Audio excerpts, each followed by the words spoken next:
A story about the rescues we never see coming. She looked at his cheap suit and told security to remove him. 40 minutes later, he walked out of a burning building carrying her unconscious daughter against his chest. The same hand she had dismissed, the same man she had humiliated in front of 200 guests who witnessed every word. Audrey Carrington had built an empire deciding who belonged in her world and who didn't. That night, the smoke didn't care about her money. The fire didn't negotiate with her title.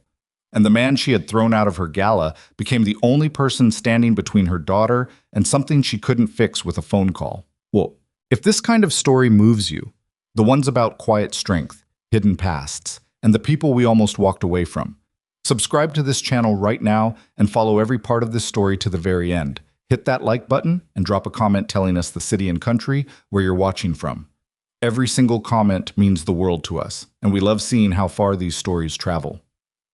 Now, let's begin.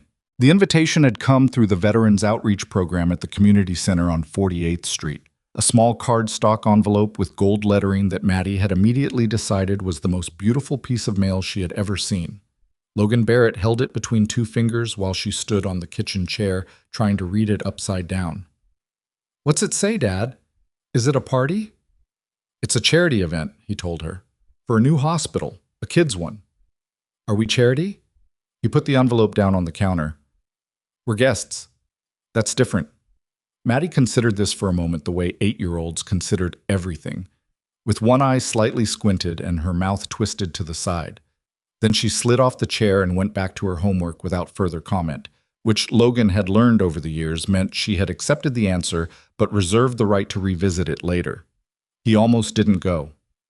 He stood in front of the bathroom mirror the evening of the event in his one good suit, a dark navy that had fit him better 3 years ago before he'd started doing less field work and more desk scheduling, and thought about the 47 things he could be doing with a Saturday night that didn't involve standing in a room full of people who made more money in a quarterly report than he'd earned in his entire service career.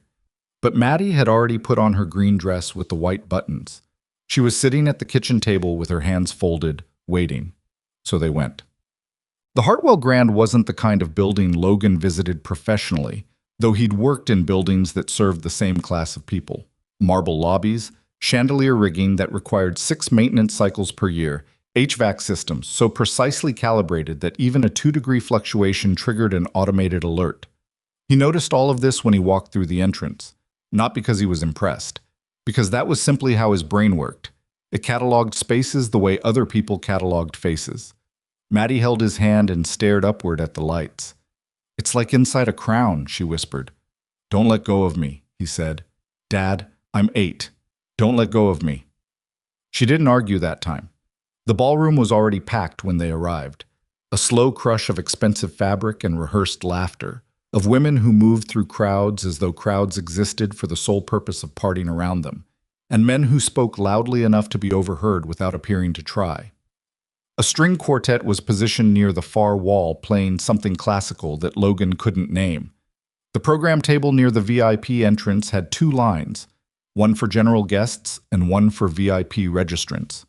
And the woman managing the VIP section had the particular practiced expression of someone doing a job that required them to be simultaneously polite and evaluating at all times. Logan had Maddie's hand in his left and their invitation in his right. They stood in the general line for several minutes before a young man in a catering uniform bumped backward into Logan while carrying a tray and sent an entire set of napkin rings scattering across the polished floor. Logan spent the next 3 minutes gathering them up and returning them, by which point the line had moved, and they were now standing, accidentally, and without having made a conscious decision about it, near the edge of the VIP entrance. This was the precise moment Audrey Carrington saw him. She had been moving at a pace that her assistant, Renata, privately referred to as the operational tempo, which meant that Audrey was simultaneously aware of 12 things happening in the room and was mentally addressing 7 of them while appearing to give her full attention to whoever she was speaking with at any given second. It was not a performance. It was genuinely how she processed a room. She had been doing it since she was 22 years old, fresh from her MBA, walking into boardrooms where nobody expected her to last longer than a quarter. She saw Logan Barrett the way she might notice a structural inconsistency in a building plan, Not with hostility, but with the particular alertness of someone whose job was to notice when something didn't fit the expected pattern. The suit was wrong, not offensive, not dirty, just not right for this room, in the way that a hardware store hammer was not wrong as an object, simply incorrect for performing surgery. The man wearing it was tall, broad across the shoulders, with the kind of stillness about him that she associated with either extreme confidence or extreme exhaustion. The little girl beside him was asleep, standing upright and asleep, her head against his arm, one shoe slightly untied. He had noticed the untied shoe. She could see him trying to figure out how to bend down and fix it without waking her.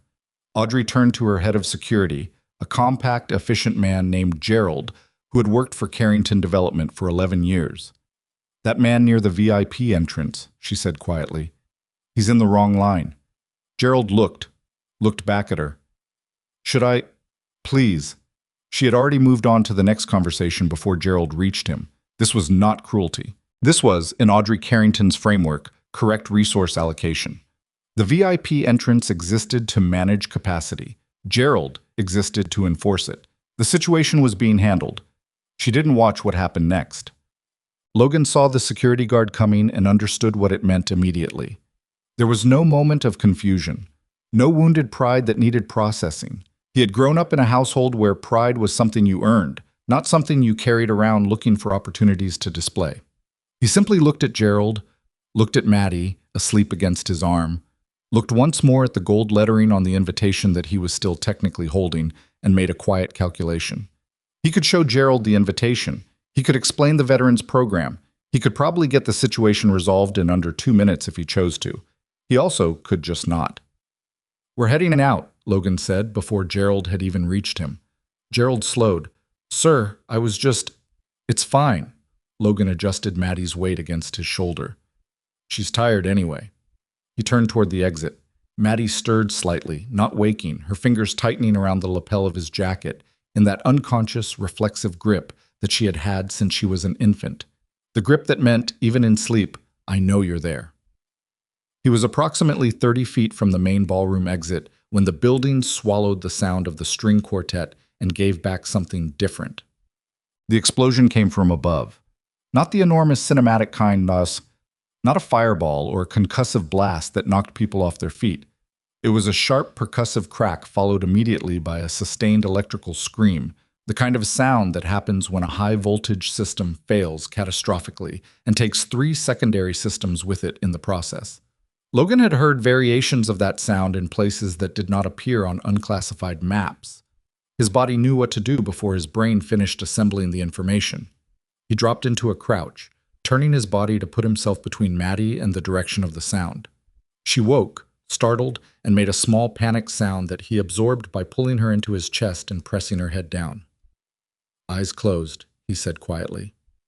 "I've got you." The ballroom went completely dark. For approximately 4 seconds there was absolute silence, the particular silence that large crowds produce in the first moment of genuine shock, when 200 people stop breathing at once. Then the emergency lighting kicked on in deep red pulses, and the silence broke, and everything became very loud all at once. Smoke appeared at the upper level almost immediately. Not heavy black smoke, not yet, but the thin gray kind that carries heat and moves fast through circulation systems and is considerably more dangerous than it looks when you don't know what's feeding it. Logan stood up. He had Maddie against his left side. He also began, without consciously deciding to, orienting himself within the building. The main exit was behind him, now clogged with guests surging backward from the interior. 2 emergency exits to his left, 1 to his right. He had clocked them when they arrived, the way he clocked every exit in every space he entered, the same way he still checked under cars in parking garages, and still sat facing doors in restaurants, and still sometimes woke at 3 a.m. cataloging the structural weaknesses of whatever building he was sleeping in. Old habit, old training. You didn't stop doing it just because the context changed. What he also noticed, in the same sweep, was the ballroom map mounted behind glass on the near wall, a fire safety diagram, the kind that building codes required and most guests never read, and the fact that the smoke coming from the upper level was moving toward the east corridor rather than the west, which told him something specific about which ventilation systems had failed and which were still operational. He was reading all of this in approximately the time it took everyone around him to start screaming. Then he heard the voice. It cut through the noise the way a frequency cuts through static, not louder exactly, but with a clarity that his nervous system registered as different. Sophie, Sophie, where is my... A pause, then louder. Where is my daughter? Gerald. Gerald, where is Sophie? He didn't know who Sophie was. He didn't know who Gerald was. He was looking for the source of the voice because the voice was the kind of voice that came from someone trying to stay controlled while something catastrophic happened to them internally. And he had spent enough time in enough bad situations to know that the people making that particular sound were the people who needed a specific kind of help. He found her by following the wake she was cutting through the crowd. Audrey Carrington was not the composed executive he had seen near the VIP entrance 20 minutes earlier. That woman had been assembled, every element deliberate and correct. This woman was assembled only at the surface, and the surface was visibly starting to crack. She was moving against the crowd toward the interior, her dress wrong for the pace she was trying to maintain, her eyes scanning faces with the particular desperation of someone who already knew the answer was bad and was still not prepared to accept it. 2 security personnel had her by the arms, not restraining her, containing her, steering her toward the exit the way you steered someone who would not willingly go. "Ma'am, we need to get you outside. My daughter is in there." Her voice cracked on the last word. Just slightly. She caught it immediately. Sophie was with Nadia. They went upstairs before the... Gerald, surveillance shows her going where? Say it again. Gerald, the same man who had come to remove Logan from the VIP entrance, was on a radio and looking at something on a phone simultaneously. His face had the controlled expression of a professional trying to process genuinely bad news without transmitting panic. "Service corridor, east side, upper level," he said. "She went in just before it happened. The door's probably jammed from the pressure change." "East side, upper level." Logan looked at the building map still mounted on the wall beside him. He looked at the smoke pattern. He looked at Maddie, now fully awake and watching his face with the specific attention that children paid to their parents' faces in scary situations, reading him for information about how afraid to be. He made a decision. He turned to the nearest security officer, not Gerald, a younger one standing 3 feet away, and said in a tone that did not invite discussion, "Hold her. Don't put her down. Stay near that east exit." He transferred Maddie into the man's arms with the practiced efficiency of someone who had passed an unconscious body through a helicopter door in high winds. Maddie grabbed the security officer's jacket and looked back at Logan with wide eyes. "Dad." "Right behind you," he said. "I need to do something first." He was already moving. "What?" "Hey!" The voice behind him was sharp. "Hey, stop." He didn't stop. "What are you... Who are you?" Audrey Carrington was staring at him. She had pulled free of the security personnel, or they had let her go in the confusion. She was 3 feet from Logan and looking at him with the expression of someone trying to process an extreme amount of information very quickly. "What are you doing?" Logan didn't slow down. He was at the building map, tracing the east service corridor with one finger, measuring distances and angles. "Your daughter went up the east service corridor," he said. "That corridor runs parallel to the main duct system. The smoke's moving west, which means east ventilation is partially intact. She can breathe in there, but not for long once the secondary systems fail." He looked at the diagram. "There's a maintenance access panel on the 3rd level that connects to that corridor from the outside. It's not on the guest map. Building like this, built 1987, renovated 2004. There'll be an emergency equipment room 2 floors up that still has a functional stairwell if the main junction hasn't blown yet." Audrey stared at him. He looked at her directly, just once. "I'm going to find her. Firefighters are 8 minutes away minimum." He said it without cruelty, just fact. "The secondary electrical failure in that section is probably going to reach the east corridor in 6, maybe 7 if the fire suppression in the mechanical room is still functional." He looked at the smoke again. "It's not functional. That's why it's moving that direction." He turned and walked toward the interior corridor. "Wait. Wait." She moved to follow him. 2 of her security team caught her. "Let me go." "Let me..." "Logan Barrett, or whoever you are, you wait." He was already through the door. She didn't know his name yet. He hadn't given it to her. She must have heard it from somewhere, or misread a badge, or simply invented it in the chaos. It didn't matter.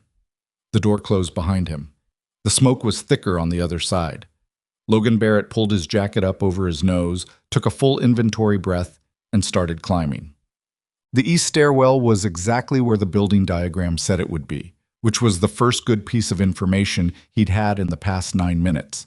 The second was that the emergency lighting in this section was battery-backed on a separate circuit, older, flickering, but holding. He could see. The third piece of information was bad. When he reached the third level and found the maintenance access panel, he could already smell the heat coming through the wall on the other side. Not from this corridor. From the junction room adjacent to it. The junction room that he had correctly identified as the point of origin for the secondary failure. He pressed the back of his hand against the access panel before touching the latch. An old habit, muscle memory from training scenarios that had stopped being scenarios a long time ago. Not unbearable. Hot, but not unbearable. He opened it. The service corridor on the other side was gray with smoke, visibility down to maybe 8 feet. The ventilation was partially intact, the way he'd read it from the map. There was still a slow circulation of cleaner air from the west-facing intake, but the smoke level was rising faster than he'd estimated. He had less time than he'd told Audrey. "Sophie," he said it at a controlled volume. Not a shout. Sound traveled oddly in smoke-filled corridors, and shouting used oxygen. "Sophie, can you hear me?" Nothing. He moved deeper into the corridor, keeping low, using the wall as a guide. There were 3 doors on the east side, storage. A mechanical closet. A third door, heavier, steel-framed. A fire door that was supposed to prevent exactly this kind of situation, but the pressure differential from the explosion had done something to the frame, warped it slightly, so the door looked closed but was not latched. He pushed it. On the other side, in a small equipment room full of cleaning supplies and folded tablecloths, Sophie Carrington was on the floor. She was 9 years old. She was wearing a pale blue dress and 1 shoe. The other was 3 feet away, knocked off, probably from the fall, because she had fallen. She had hit her head on the metal edge of a shelving unit when the explosion shook the building, and she had been unconscious long enough for the smoke to deepen around her. Logan moved. He was beside her in 2 steps, down on 1 knee, 2 fingers at her neck. Pulse, present, irregular but present. Then at her airway, then checking the head wound with the particular economy of motion that happened when training replaced panic in the hierarchy of response. The wound was bleeding, but not critically. The unconsciousness was more concerning. He didn't have equipment. He didn't have anything except his hands and what he knew.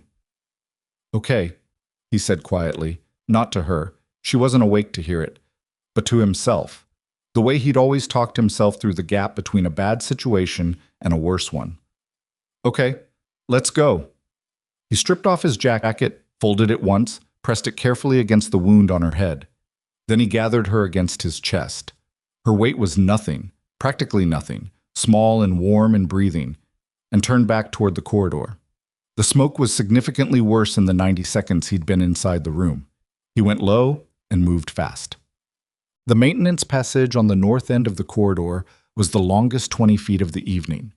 He moved through it with Sophie against his chest and his hand on the wall, and the smoke burning his eyes down to slits, counting steps, trusting geometry when visibility was gone. The emergency stairwell connected to an unfinished section of the building, new construction, open framing, exposed concrete, and he went down 2 flights and through a heavy side door that pushed outward into the cold air with a sound like something releasing its breath. He stood on a service access path along the building's north face. The crowd, the ambulances, the fire trucks that had arrived 3 minutes too late to be useful to him, all of them were on the other side of the building. He moved toward them. He heard Audrey before he saw her. She had broken from her security team again. She was standing at the corner of the building, and she saw him the moment he came around it. He watched the specific sequence of expressions move across her face, recognition, then confusion, then a collapse of something that she had clearly been holding extremely tightly for the past 12 minutes. He walked to the paramedics and told them, in the flat, specific language of someone who had delivered field assessments in places without hospitals for 300 miles, exactly what he had found, what he had observed about her condition, his estimate of how long she had been unconscious, the nature and location of the head wound, and what he had done. The paramedics were already moving before he finished. Audrey was beside him. She was not touching him. She was looking at Sophie in a way that made it very clear that the billionaire executive function of her brain had completely vacated the premises, and something far more fundamental had taken its place. After a long moment, she spoke. "Who are you?"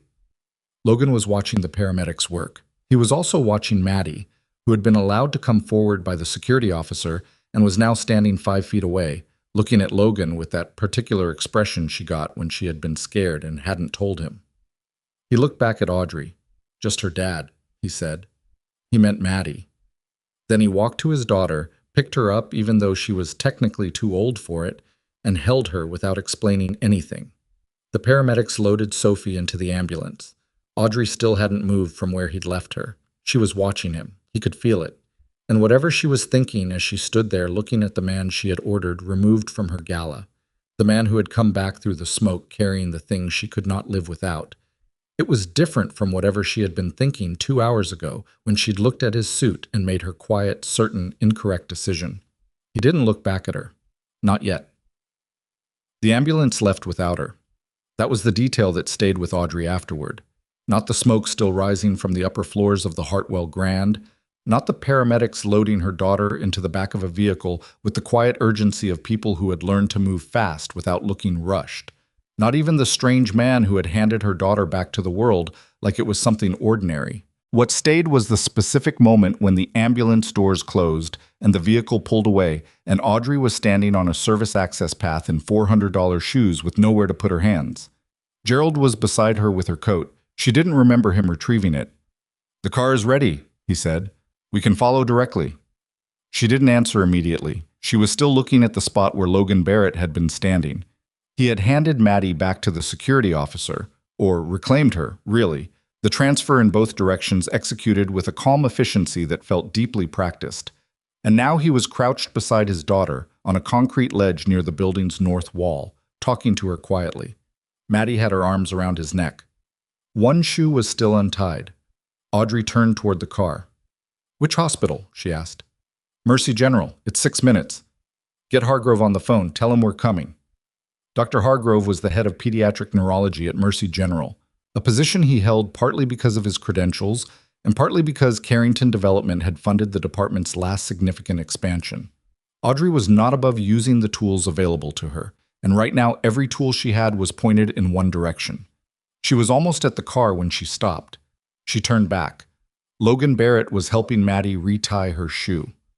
Audrey stood there for a moment in a way that was not like her, undecided, which was a condition she tolerated very poorly and tried never to demonstrate in public. Then she walked back. He looked up when he heard her footsteps. "Mr. Barrett." She didn't know why she used his name. She still wasn't entirely certain where she'd gotten it. She might have heard someone say it near the registration table, or it might have been on the veterans program list that her events coordinator had shown her last week. Her brain collected information without always flagging the source. "Yeah," he said, not standing, just acknowledging. "Will you come to the hospital?" She said it as a complete sentence, without preamble, because she had learned very early that preamble gave people time to construct refusals. "I'd like to... I want Sophie to see you when she wakes up, so she knows who..." She stopped, restarted. "I'd like you there." He looked at Maddie, who was looking at Audrey with the frank, unguarded assessment that children applied to strangers. "She's going to be fine," he said. And it wasn't reassurance. It wasn't the placating kind of statement that people delivered when they didn't actually know the answer. It had the quality of information. The head wound bled more than it damaged. Her pulse was irregular because of the shock and the smoke inhalation, but her airway was clear by the time I reached her. "She's going to have a headache for 4 or 5 days and they'll want to watch her overnight, but she's going to be fine." Audrey stared at him. "How do you know that?" He didn't answer that question. He looked at Maddie again. "You hungry?" Maddie nodded. "There's probably a vending machine at the hospital." He stood up. "We'll follow behind." Mercy General's emergency intake at 11:30 on a Saturday night was its own particular version of controlled disorder. The waiting area had the fluorescent-lit, slightly abraded quality of a space that processed too much human difficulty on a daily basis to maintain any surface pleasantness. Scuffed linoleum, chairs bolted to the floor in configurations that seemed designed to discourage comfort, a television mounted in the corner cycling through a local news channel that had already picked up footage from the Hartwell Grand. Logan sat with Maddie in the row of chairs nearest the vending machines, which he had located within 40 seconds of entering the building. Maddie had a package of peanut butter crackers and was eating them with the focused attention of someone making a serious project out of it. She had stopped asking questions, which was either because she had processed everything she needed to process or because she was saving them for a more private location. With Maddie, it was usually the second option. He had smoke still in the creases of his knuckles. He'd washed his hands twice at the intake sink, but it was in the skin, that particular gray chemical smell that meant electrical fire and old insulation. His jacket was somewhere in the building. He'd left it upstairs, pressed against Sophie's head wound, which was where it had needed to be and therefore where it stayed. Across the waiting room, Audrey was not sitting. She was standing near the nurse's station in a posture that communicated, without aggression, that she was prepared to wait as long as necessary and would be waiting in that exact spot, so there would be no uncertainty about where to bring information when information became available. One of the charge nurses had given her a cup of coffee that she was holding without drinking. Renata, her assistant, had arrived somewhere in the previous 20 minutes and was managing the dozen things that apparently required managing even at midnight on an emergency night. Calls to the Carrington board, calls to the PR contact who had already seen the news footage, calls to Audrey's attorney for reasons that Logan didn't fully understand, but suspected were related to the Gala's liability structure. Logan watched all of this without appearing to watch it, which was another old habit. At 12:40, a doctor came through the swinging doors and spoke with Audrey for approximately 4 minutes. Logan read the conversation from across the room. Not the words, but the body language. The doctor's controlled delivery. Audrey's posture shifting from rigid to something fractionally looser. The moment when she pressed 2 fingers briefly to her mouth and then lowered them. Sophie was awake. Audrey turned and looked directly at Logan from across the room. Then she walked to him. "They said she's asking for her stuffed dog," Audrey said. Her voice was approximately 80% normal. "Which is still at the venue. Does she have a name for it?" Audrey blinked. "What?" "The dog. Does it have a name? Sometimes that helps. If you tell them the dog is safe and you used its name, it lands better than just, 'it's fine.'" A very strange expression crossed Audrey Carrington's face. Logan couldn't have named it precisely. It was somewhere in the vicinity of being caught off guard by something that she hadn't expected to affect her, and being slightly annoyed at herself for being affected. "His name is Corporal," she said. Logan looked at her. "She named him herself," Audrey said, with a faint defensive edge that was also not quite defensive. "She went through a phase. She named everything after military ranks. The cat was Major until we rehomed him." "She'll be okay," Logan said. "You said that already. You didn't fully believe it the first time." Audrey looked at him for a moment longer than was necessary, then looked away.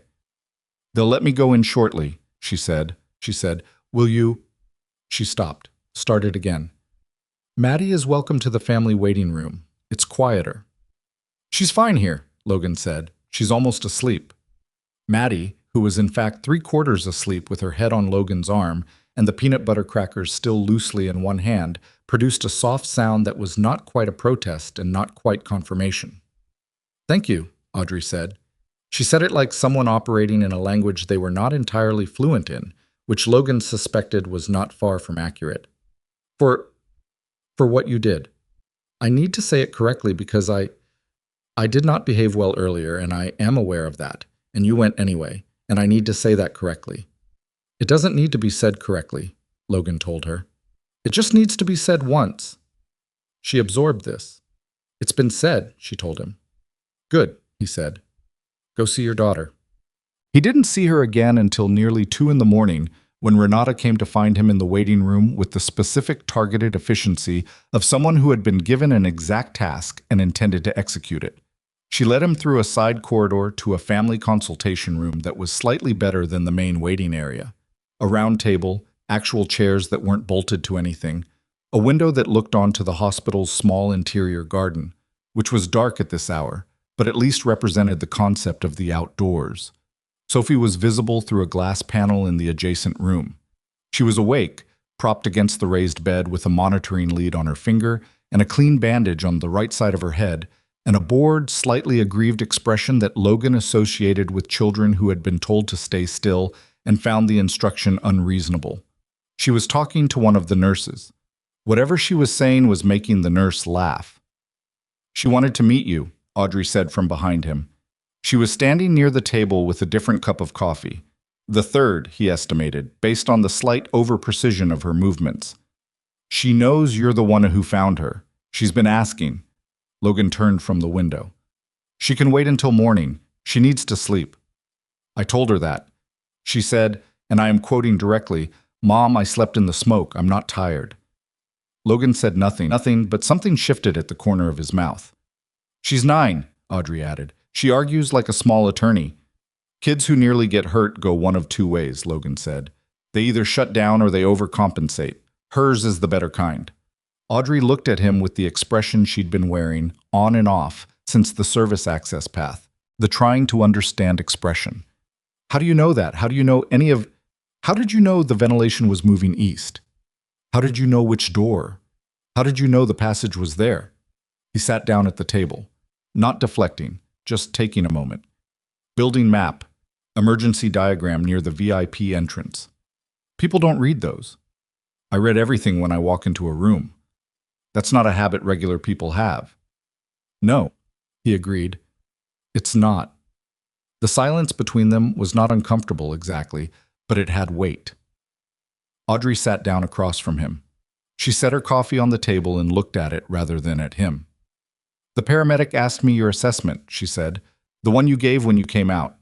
He said," and he used the word precise. He said it was the most precise field assessment he'd received from a civilian in his 15-year career. She looked up.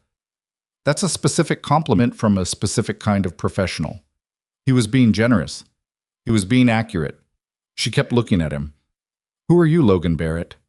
He was quiet for a moment. Outside the window, a light came on somewhere in the interior garden. A maintenance worker, probably, doing a late round. "Right now," he said, "I'm the guy whose jacket is somewhere in your building." She almost smiled. Not quite, but almost. "We'll replace it." "You really don't have to." "It was used in the service of my daughter's medical care. I think I'm obligated." "It wasn't a very good jacket." "I noticed," she said, and then, immediately, "That was rude. I'm sorry." "It's fine. You're right. It wasn't a very good jacket." He looked toward the window. "I don't spend a lot of money on clothes." "What do you spend money on?" He looked back at her. "Maddie's school. The apartment we're in is close to her school. Rent's higher than I'd like, but the walk is safe, and she can do it herself, which matters, because I'm sometimes at the building earlier than she leaves." He paused. "Books. She reads constantly. She goes through them faster than the library can keep up. And, well, art supplies. She's been drawing since she was 4, whatever she draws." Audrey was watching him with a different expression now, something quieter. "Sophie plays piano," she said. She's been playing since she was 5.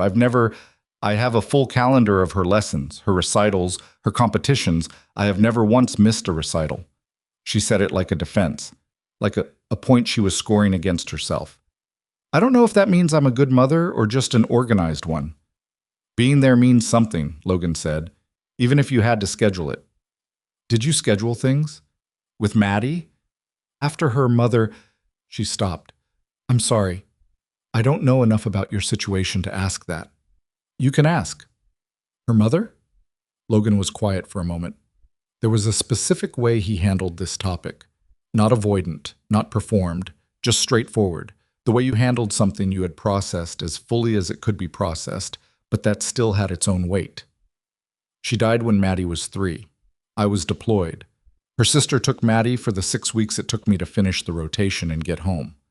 He looked at his hands on the table. 6 weeks is a long time at 3. It took a while. For Maddie to feel like I was actually staying. She believed you might leave again." "Yeah."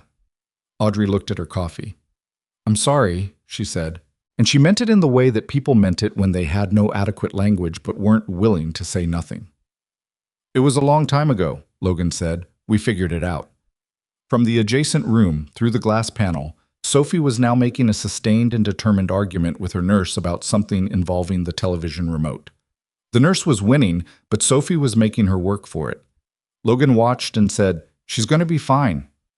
You've said it 3 times. The 3rd time I meant it about more than just tonight."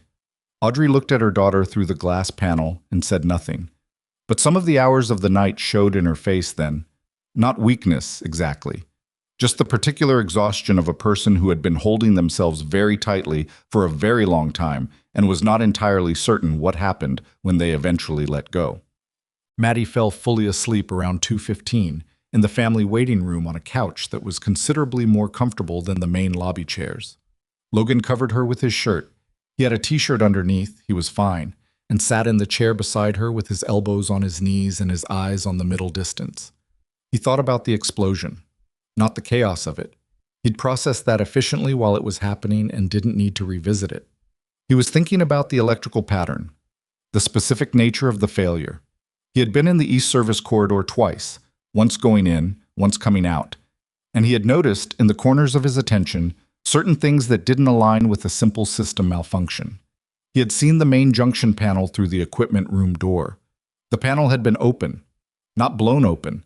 The damage pattern was wrong for an explosion originating at the junction itself. The hinges were intact. The internal breakers showed a very specific configuration of tripped and untripped circuits that didn't match the fire's apparent origin point.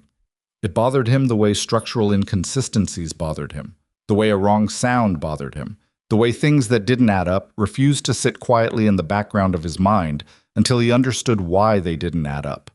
He set it aside. For now. He set it in the specific mental drawer he kept for things that needed attention but couldn't be attended to immediately. Around 3 in the morning, Audrey came back to the family waiting room. She stopped when she saw Maddie asleep on the couch and Logan sitting beside her. "Sophie's asleep," she said quietly, so as not to wake Maddie.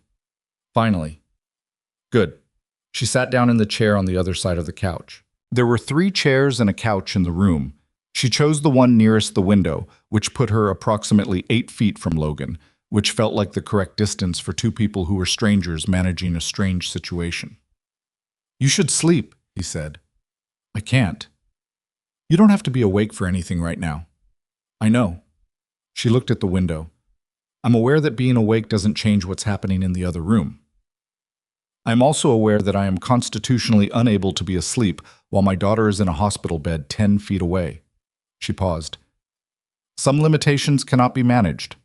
He didn't argue with this. For a while they sat in silence that wasn't precisely comfortable but was at least honest. 2 people who didn't know each other, in a room they hadn't planned to be in, doing the thing they were both doing, which was staying close to the people they were responsible for.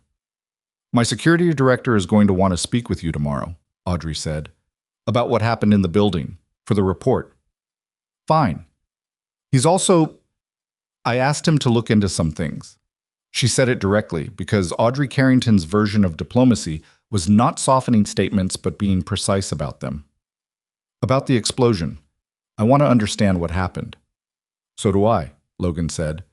She looked at him. "The panel in the equipment room was open," he said. "Not blown open. Open. The damage pattern in the corridor didn't originate at the junction. Someone had accessed that panel before the event." The room went quietly still. "You're saying it wasn't an accident," Audrey said. "I'm saying it didn't look like one. I could be wrong." He looked at her steadily. "But I'm usually not wrong about this kind of thing." Audrey put down the coffee she'd been holding and sat forward.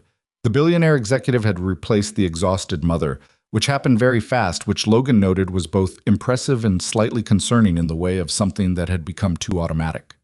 "The building's electrical systems were inspected 4 months ago," she said. "Full compliance review, signed off by the city inspector." "Who runs the project?" "Carrington Development manages the development side. The rehabilitation center was a joint venture with one of my investment partners, Preston Vale. His firm handled construction and procurement." She said the name the way someone said the name of a person they trusted. Present tense, full confidence, no hesitation. Logan stored this the same way he stored everything, without reaction, without telegraphing that he'd stored it. "Was the inspection contractor chosen by Vale's firm?" he asked. A small pause. "I'd have to check." Worth checking. She looked at him for a long moment. You pulled my daughter out of a burning building. Now you're sitting in a hospital at 3 in the morning, suggesting that the building might have been deliberately compromised. She said it evenly, but there was an edge under it. Not at him. At the situation. That's a very complicated evening. Yeah, Logan said, it is. Why are you telling me this tonight, instead of waiting, talking to my security team, letting the official investigation? Because you asked me what I saw, he said simply, and you seemed like someone who preferred accurate information over comfortable information. Another long look. I do, she said. I always have. I know. How do you know that? You didn't pace, he said. Most people in your position tonight, something happens to their kid, they either freeze or they move in circles. You moved in straight lines. Even when security was holding you back, you were already calculating the next direct route. You don't comfort yourself by moving. You move because you've identified the next necessary thing. Audrey Carrington sat with this for a moment. That's not always a strength, she said, and there was something unguarded in it, a little seam of honesty that had probably been made wider by the hours and the coffee and the proximity to something that had frightened her genuinely. I know, Logan said, but it's useful in a crisis. Is that what this is? Still a crisis? He considered the question seriously, which she seemed to appreciate because she watched him do it. The acute part is over, he said. Sophie is going to wake up tomorrow with a headache and an excellent story to tell her friends. That part's fine. He looked at the window.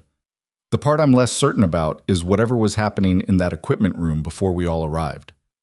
Gerald arrived at 7:15 with a preliminary report from the fire investigator on scene.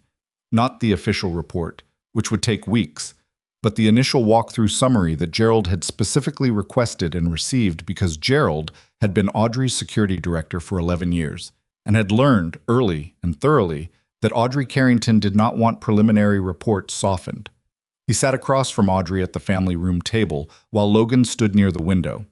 Renata had brought actual coffee from the hospital's cafeteria rather than the machine in the hallway, which made a measurable difference to everyone present. Initial determination is equipment malfunction, Gerald said. Failed capacitor in the main distribution panel, cascade to the secondary systems. That's the initial determination, Audrey said. What's your read? Gerald was quiet for a moment, looked at his tablet. 3 of the panel's primary circuit breakers were in a configuration that our electrician, the one I called at 6 this morning, apologetically, described as inconsistent with a standard installation. He used the phrase intentional bypass and then took it back and said irregularity. Gerald looked up. He's not wrong to be careful. That's a significant accusation. But he's not wrong, Logan said from the window. Gerald looked at him. They had not been formally introduced, but Gerald had enough information about Logan Barrett by this point to understand the rough shape of the situation. The pattern you're describing, Logan said, bypass on the primary breakers, failure that initiates at the secondary rather than the primary. Someone set a condition and waited for it to trigger. It's not sophisticated. It's the kind of thing someone does when they need an event to look like an accident and they have enough access to the equipment beforehand to set it up. Access to the equipment, Audrey said. The panel was locked. Who had keys? Gerald looked at his tablet. Building management, the venue's maintenance staff, and the technical crew for the gala setup, catering and production. They were on site for 3 days. He paused. Also the Carrington Development Site Coordinator, since the venue is part of the rehabilitation project's fundraising infrastructure. Who is the site coordinator? Logan asked. A man named Dwyer. He reports to the Vale Group's project management office. Audrey set down her coffee slowly. The specific kind of slowly that meant something was lining up in her mind that she did not like. Pull everything on Dwyer, she said to Gerald, quietly. And I want the procurement records for the electrical systems in the rehabilitation center by end of day. Materials, suppliers, inspection certifications, the chain of custody on everything. Gerald nodded once and left. Audrey looked at Logan. You said last night you could be wrong, she said. I said it was possible. How possible? He thought about the panel, the open hinges, the specific configuration of the breakers, the way the smoke had moved, which had told him about the ventilation before he'd even checked the map, because the ventilation told a story about where the failure had actually originated, which was not where a natural failure would have originated in a system of that design. "Not very," he said. She nodded once, the same kind of nod Gerald had given her, efficient and without drama. A decision being made and registered. "I need to make some calls," she said. "I know." She stood up, then stopped. She looked at Maddie still sleeping on the couch. She had woken briefly at 6, eaten half a granola bar that Renata had produced from somewhere, and gone back to sleep with the boneless ease of a child whose body knew it was still owed rest. "She's a good kid," Audrey said. "Yeah," Logan said. "She is. She looks like you, around the eyes. That's what people say." "It's true." Audrey looked at him. "You should eat something. There's a place 2 blocks east. I know it sounds absurd at a moment like this, but Renata says it opens at 7, and the eggs are apparently not terrible, which is about all you can ask of eggs at 7 in the morning after a night like this one." She had already moved toward the door before he could respond, which he suspected was deliberate. Not rudeness, but the habit of someone who made offers and then gave the other person the dignity of deciding without being watched. Logan looked at Maddie. He thought about the equipment panel again. He thought about a name he'd heard for the first time around 3 in the morning, said with complete trust, with no hesitation, Preston Vale. He thought about the fact that whatever had been done in that equipment room had been done by someone with access, with knowledge of the system, and with a reason. And that reasons were always attached to something, and that something was almost always money. He reached over and pulled his shirt back up over Maddie's shoulder where it had slipped. Then he sat back and waited for her to wake up, the way he always had, the way he always would, quietly, without requiring anything in particular from the morning except that it continue to unfold and that both of them be in it. Outside, New York was already moving. The city didn't slow for emergencies. It absorbed them and kept going, which was both its worst quality and its most useful one. Logan watched the light change against the window and felt, underneath the tiredness and the smoke still faint in his skin and the unresolved problem sitting at the back of his mind, something else. Something smaller and less dramatic, and for that reason harder to name. He had walked into that building because the math was simple. He could, so he did. There was no heroism in simple math. But the conversation at 3 in the morning had been something else. He wasn't certain what to do with that yet. So he did what he always did with things he wasn't certain about. He set it aside, in the same drawer as the equipment panel and the name Preston Vale, and the look on Audrey Carrington's face when she'd said some limitations cannot be managed, and he let Maddie sleep, and he waited for whatever the morning was actually going to require of him. It was going to require more than he expected. It almost always did. Maddie woke up at 8:17 asking for pancakes, which Logan considered a strong sign that the universe had not entirely lost its sense of proportion. She sat up on the family room couch with his t-shirt still around her shoulders and looked at the unfamiliar ceiling with the particular orientation process of a child rebuilding the previous night from available evidence. The hospital smell. The monitoring sounds from the adjacent corridor, her father sitting in the chair beside her with dark circles under his eyes, and the sleeves of his undershirt pushed to the elbows. "Sophie," she said, not a question. "She's okay. Sleeping." Maddie nodded slowly and pulled the shirt tighter. "You went into the fire." "The smoke, it wasn't fully on fire." "Dad." "There was some fire. Not where I was." Maddie looked at him with the expression she had inherited from no one he could identify. A specific kind of 8-year-old judgment that landed harder than most adult versions because it was entirely without political calculation. "You could have gotten hurt." "I was careful." "You always say that." "It's always been true so far." She considered this with the reluctant fairness of someone who couldn't argue the point, but wasn't satisfied with it either. Then she slid off the couch and padded to the window in her sock feet and looked out at the hospital's interior garden, which in the morning light turned out to have a small fountain and 3 pigeons engaged in an ongoing territorial dispute near the base of it. "Can we get pancakes?" "Renata said there's a place 2 blocks east." "Who's Renata?" "She works for Sophie's mom." "The lady who told security to kick us out?" Logan was quiet for a moment. "Yes." Maddie watched the pigeons. "She said sorry?" "She did." "Was it a real sorry or a because she had to sorry?" He thought about the family room at 3 in the morning and the particular quality of Audrey's voice when she'd said, "I need to say it correctly." The way it had cost her something, which was how he'd known she meant it. "Real," he said. Maddie turned from the window. "Okay," she said, with the simple finality of a child filing a piece of information and moving on. "Pancakes. What?" They found the place 2 blocks east. It was a narrow diner with a counter along the left wall and 6 booths along the right, the kind of place that had been operating since before the neighborhood around it changed, and had chosen not to change with it. The eggs were, as Renata had promised, not terrible. The pancakes were significantly better than not terrible. Maddie ate with the dedicated focus of someone replacing a caloric deficit, and Logan drank coffee and stared at the table and thought about Preston Vale. He had looked up the name on his phone while Maddie slept. Vale Capital Partners, based in Midtown. 22 years in operation. Residential and commercial development, medical facility investment, public-private partnership consulting.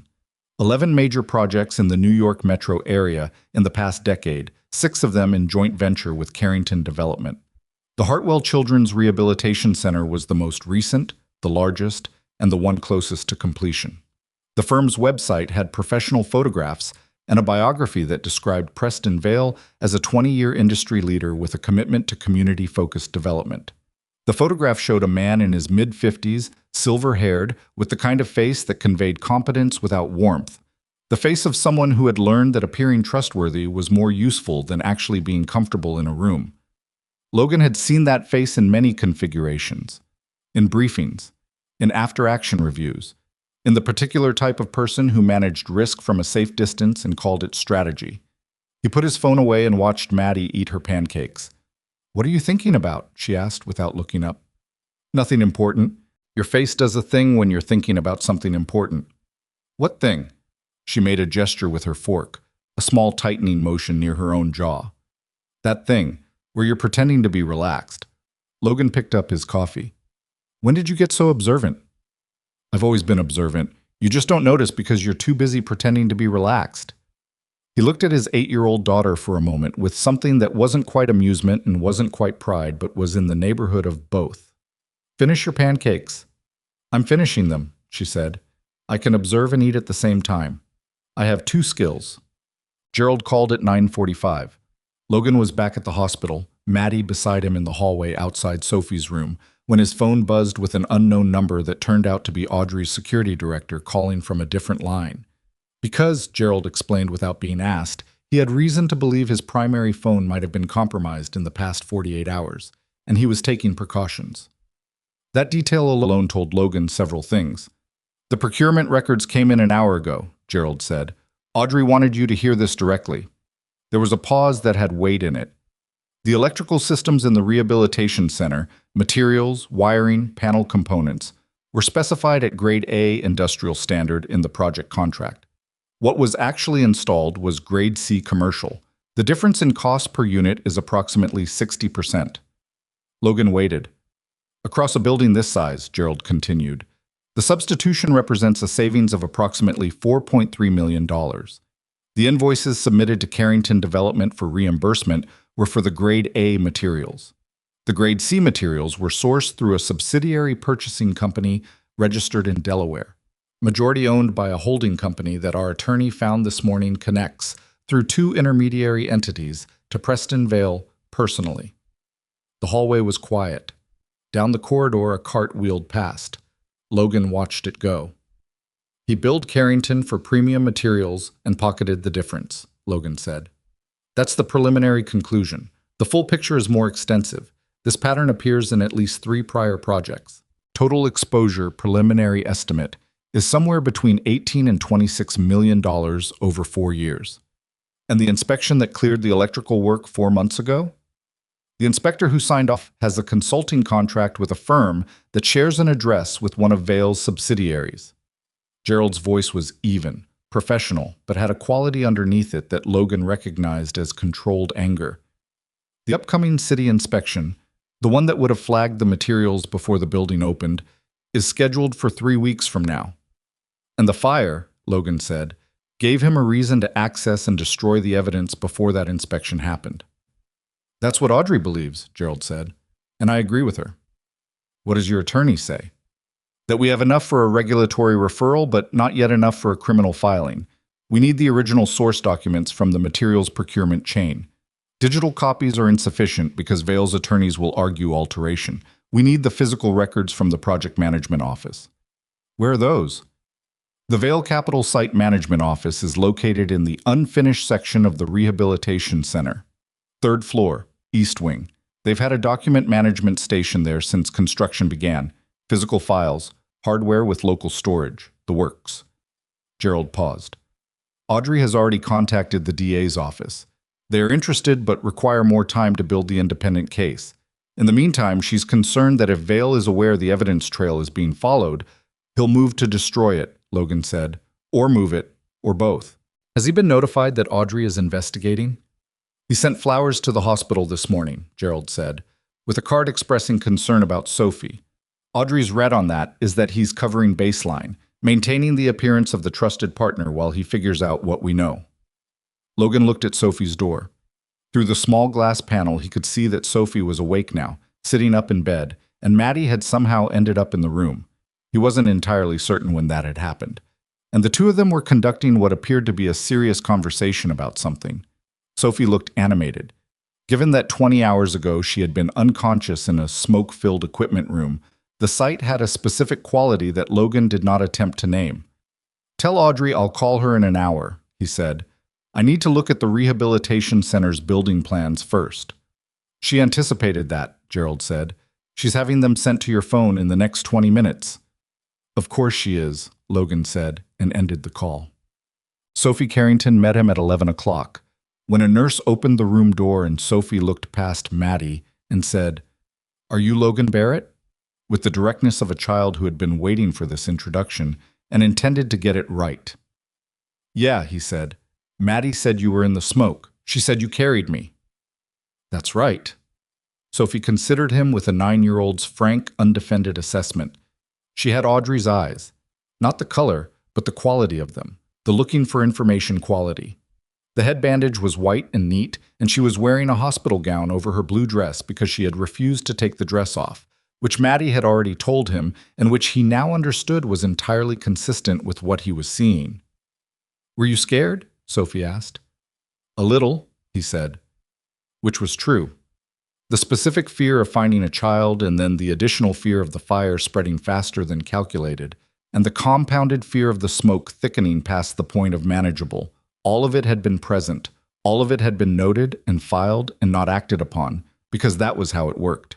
You were scared and you kept moving. That was the only discipline that mattered. Sophie seemed to appreciate the honesty. "I don't remember the smoke," she said. "I remember going down the hallway with Nadia, and then I remember waking up here and Mom was holding my hand and crying but pretending she wasn't. She was pretty worried about you. She doesn't like to cry in front of people. She thinks it makes her look weak." Sophie said this with the uncomplicated matter-of-factness of a child reporting an observed phenomenon. "I think it makes her look like a person, but she's working on it." Logan said nothing, but he stored this information with the careful attention he gave to things that came from unexpected and usually accurate sources. Maddie, who was sitting cross-legged on the end of Sophie's bed in an arrangement that suggested she had been there long enough to have fully settled in, said, "Sophie's teaching me to play the first part of a piano song, just on her knee. Her fingers are really fast." "Muscle memory," Sophie said with some authority. "You don't have to think about it. It's like how your dad knows how to do things in smoke without being able to see. His hands know." Logan looked at his daughter. Maddie shrugged. "I told her some stuff." "How much stuff?" "She told me about the Navy," Sophie said. "That you were a medic. That you knew how to fix people in bad places." She looked at him with a curiosity that was not intrusive but was very thorough. "Why did you stop?" Logan sat down in the chair beside the bed. "Because I had a better job." Sophie looked at Maddie, then back at him, with the expression of a child who understood exactly what he meant and was deciding whether it was sufficient to her.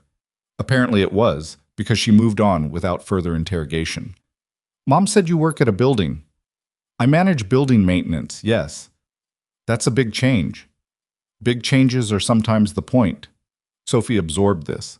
Then, "She also said she told security to make you leave, before." "She did." Are you still mad? I wasn't mad, he said, which was also true. He had not been mad.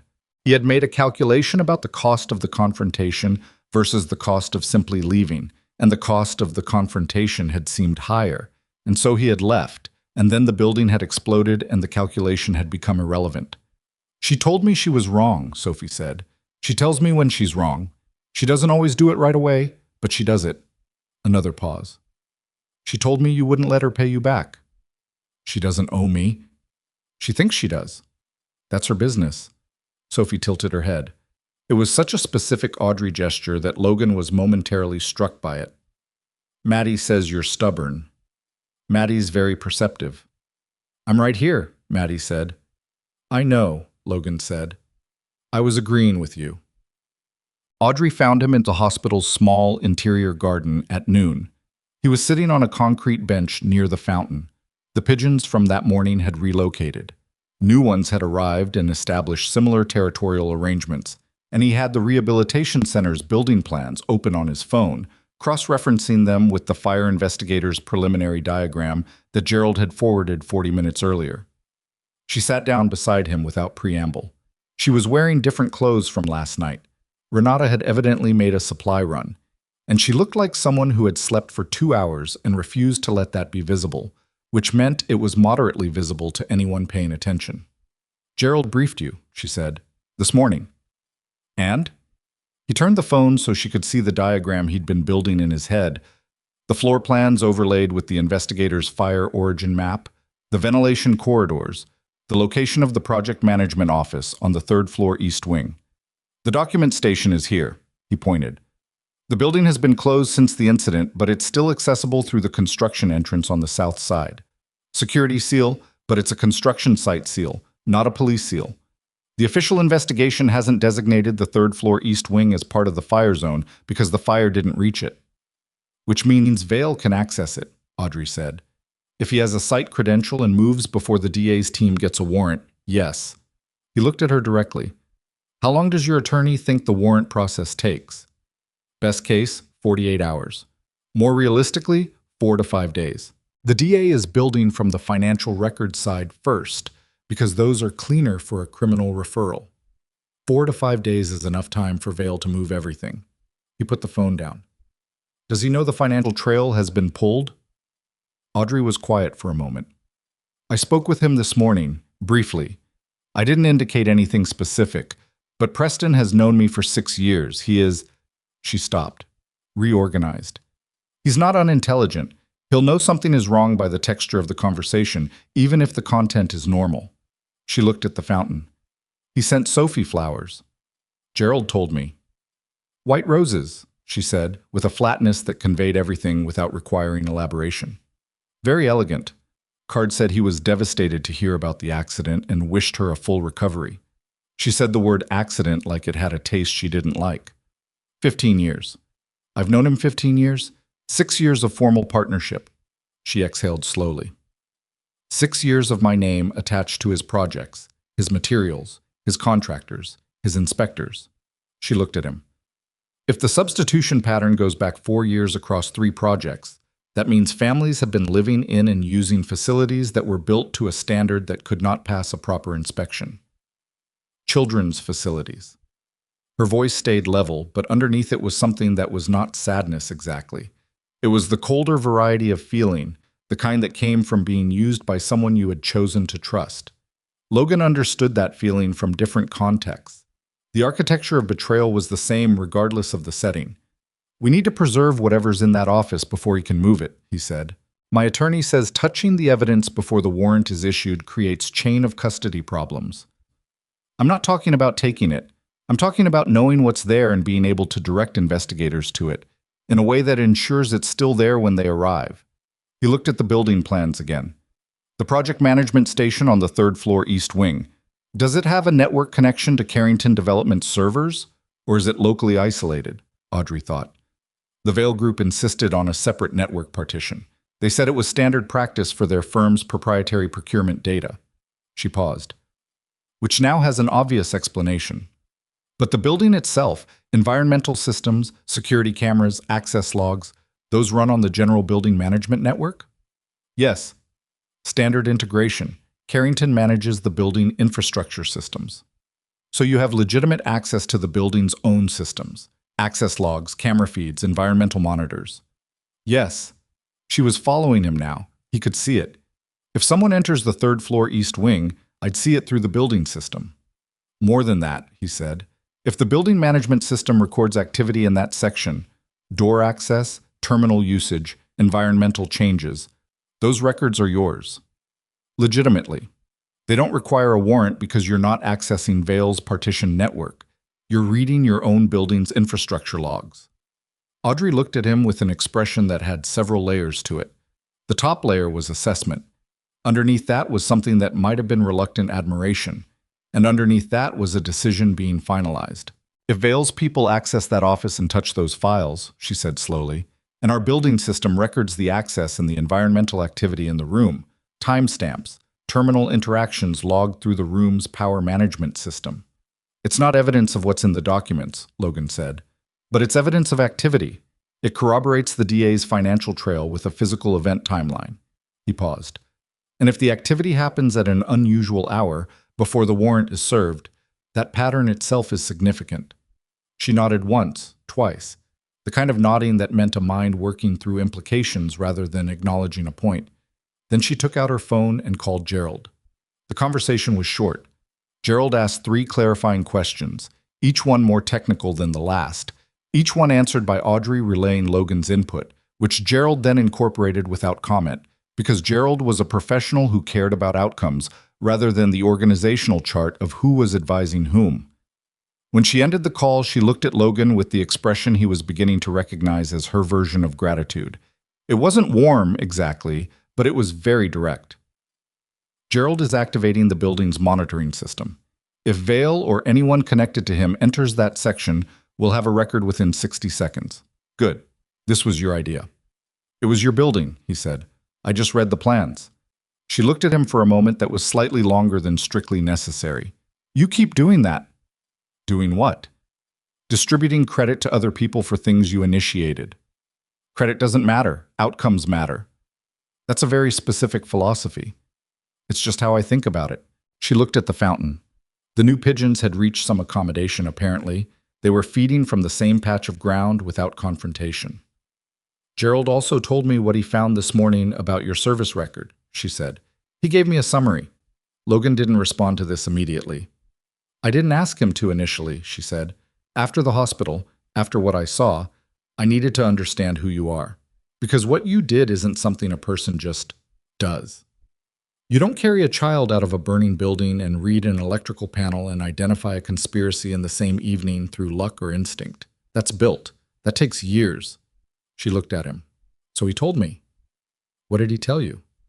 12-year SEAL service, 8 deployments, combat medicine certification, several operations that are still classified, which Gerald noted with a specific expression that I understood to mean they were significant. She paused. And that you left 18 months after your wife died when Maddie was 3. The garden was quiet except for the fountain. I left when my service obligation completed, Logan said. 18 months was coincidental. Was it? He thought about the question as he'd been asked it rather than the version he usually answered. No, he said. It wasn't coincidental. I completed the obligation because walking away from a commitment wasn't something I could do, but I was done before that. When Maddie was with her aunt for those 6 weeks, when I came home and she looked at me like she was trying to remember if she was supposed to know me, he stopped. I was done. Audrey listened to this without filling the space around it, which he appreciated. The work you do now, she said, the building maintenance, does it? She seemed to be choosing words with some care, which was not her default mode. Does it feel like enough? After everything you... Yes, he said. Flat and simple and completely true. I'm home every night. I know where Maddie is. I can fix things that are broken and prevent things from breaking, which is more useful than people give it credit for being. He looked at his phone, at the building plan still on the screen. The work is honest, it has value, and it doesn't cost anything I'm not willing to spend. She absorbed this. What did it cost before? He looked at her. I'm sorry, she said. That's too... Everything, he said. It cost everything. And it was worth it, and I'd make the same choices again, and I also can't make those choices anymore. Both things are true at the same time. She didn't try to resolve that. She just let it sit, which was the correct response, and he found himself thinking that she was better at listening than she probably got credit for, because she projected such a specific kind of forward-moving competence that people likely spent most of their time with her responding rather than speaking. "You're wondering," he said, "whether to trust my read on the Vale situation or whether I'm projecting something from a different context onto a financial fraud case." She blinked. Then, with a small exhale, "Yes, that's exactly what I was wondering." "The read is clean," he said. "It's not personal. The electrical panel configuration isn't something I'm interpreting through a military lens. It's a physical fact that says a specific thing regardless of who's reading it. The financial pattern Gerald described is consistent with what the physical evidence suggests. Vale built a system to produce an event that looked like an accident and was designed to occur at a moment when destruction of evidence would be attributed to the emergency response." He met her eyes. "The sophistication of it tells you something. This wasn't improvised. The 4-year materials substitution means the financial fraud preceded the cover-up plan, but the cover-up was part of the design from early on." "He planned for the inspection," she said. "He knew eventually someone would look at the materials, and he built a contingency." "Yes. He didn't plan for someone to survive the fire and read the panel configuration. He planned for there not to be a fire investigator able to access the East Wing before the evidence was moved," Logan said. "The fire was supposed to be contained and investigated quickly as an equipment failure, at which point the real evidence was already elsewhere. What he didn't plan for," he paused, "was that the fire spread faster than he'd calculated, which means either the suppression system failed more comprehensively than intended, or someone in his operation made an error in the setup." "If it spread faster than planned," Audrey said slowly, "Sophie's being in that corridor was not part of—" "No. That was exactly what he didn't want. A child trapped, a public emergency, investigators on scene before the site could be quietly accessed." Logan shook his head. "He's managing the aftermath now, sending flowers, maintaining the relationship, calculating how much you know and how fast he can move." Audrey was very still. "My name is on those buildings," she said quietly. "The families who live in those residential developments, the patients at the medical facilities, the children who are going to use that rehabilitation center." She looked at the fountain. "My name means they're safe. That's what the Carrington name is supposed to mean. He used that." Logan didn't offer comfort. She wasn't asking for it. She was processing something that required being stated rather than resolved. "What do you need from me?" he asked. She looked at him with the directness that he'd come to understand was her most natural mode when she wasn't performing the executive function. "I need someone who can read that building the way you read the Hartwell. Someone who knows what to look for and how to document what they find without contaminating evidence." She paused. "And someone Vale won't recognize as a threat until it's too late for that recognition to matter." "A building maintenance supervisor who happens to be visiting the construction site," Logan said. "You still have the Veterans Program invitation," she said. "The Rehabilitation Center is the project that invitation supported. Visiting the site would be entirely consistent. That's a stretch." "You have a better one?" He didn't. "There's one more thing," Audrey said. "Gerald found something in the building access records this morning. Dwyer, the Vale Group's site coordinator, badged into the Rehabilitation Center's third-floor East Wing at 11:45 last night." She paused. 4 hours after the fire at the Hartwell. Logan looked at her. "He was there for 37 minutes, she said. "And the building's power management log shows a workstation terminal in the project office was active for 31 of those 37 minutes. He started moving files last night," Logan said, "or copying them to remove originals, or uploading to a location outside the building's network." She stood up. "Which means we have significantly less time than my attorney's estimate of 4 to 5 days. She looked at him steadily. "I need to know what's still in that office. Today." Logan looked at the building plans on his phone.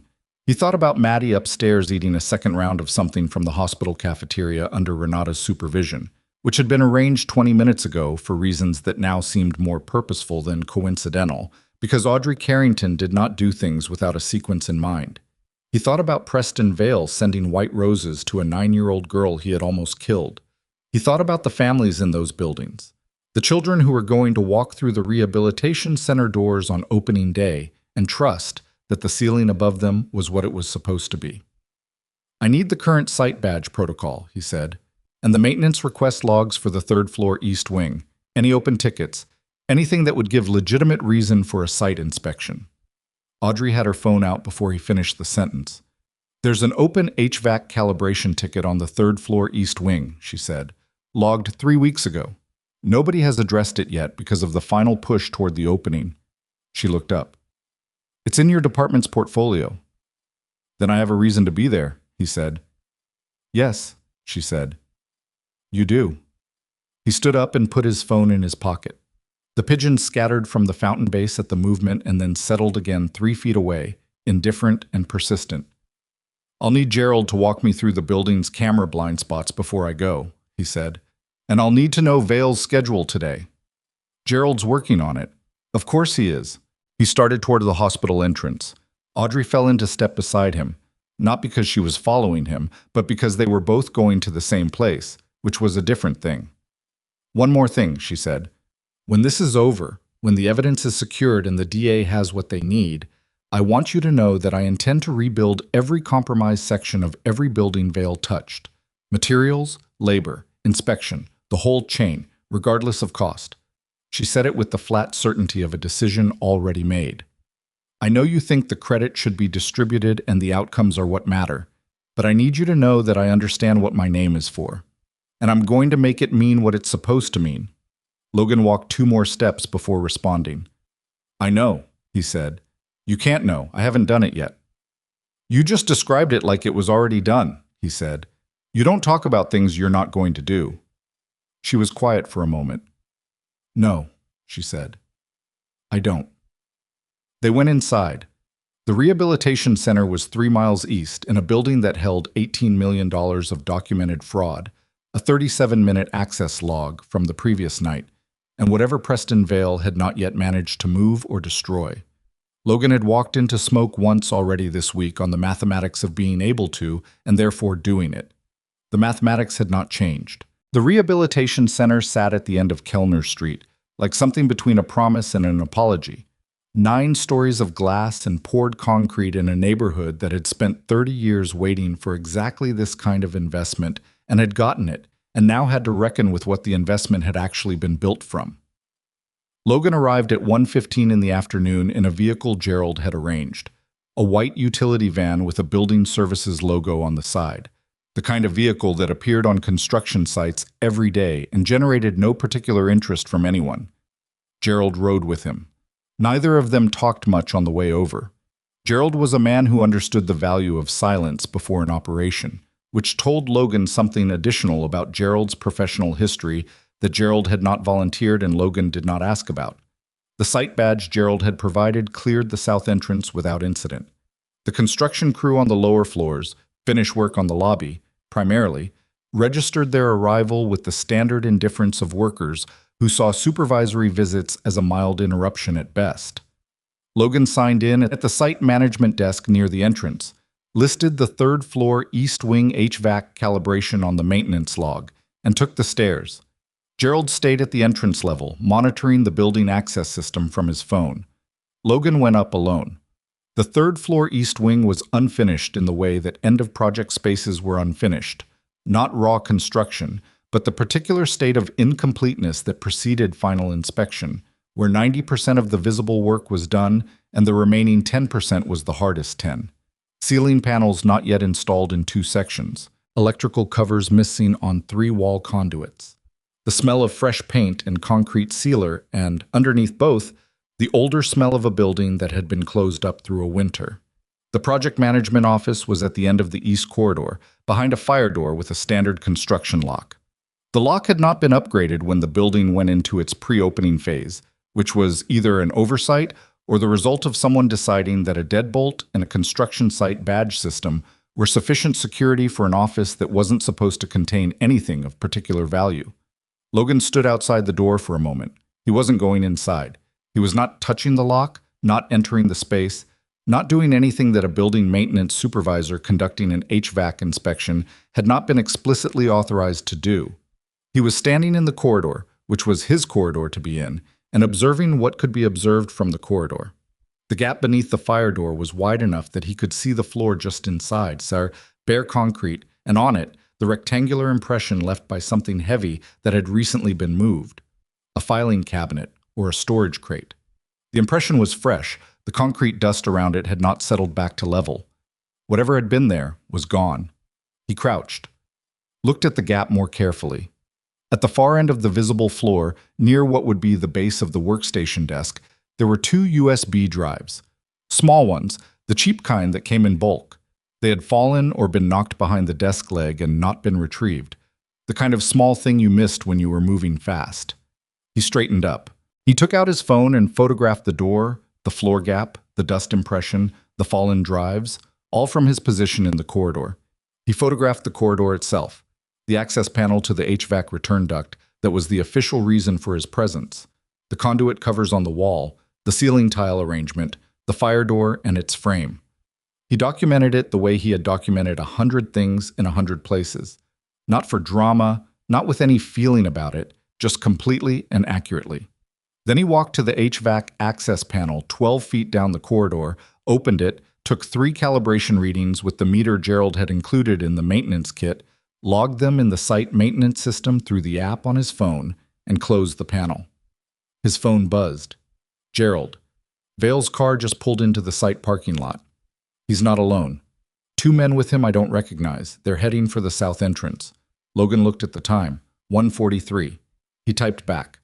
How long to clear the south entrance check-in? Gerald. 3 minutes if they sign the log. Less if they skip it. Vale has a site credential that bypasses the standard desk check-in. Logan looked at the stairwell door at the end of the corridor. Then at the fire door with the project management office behind it. Then at the elevator bank in the middle of the wing, which was operational but slow.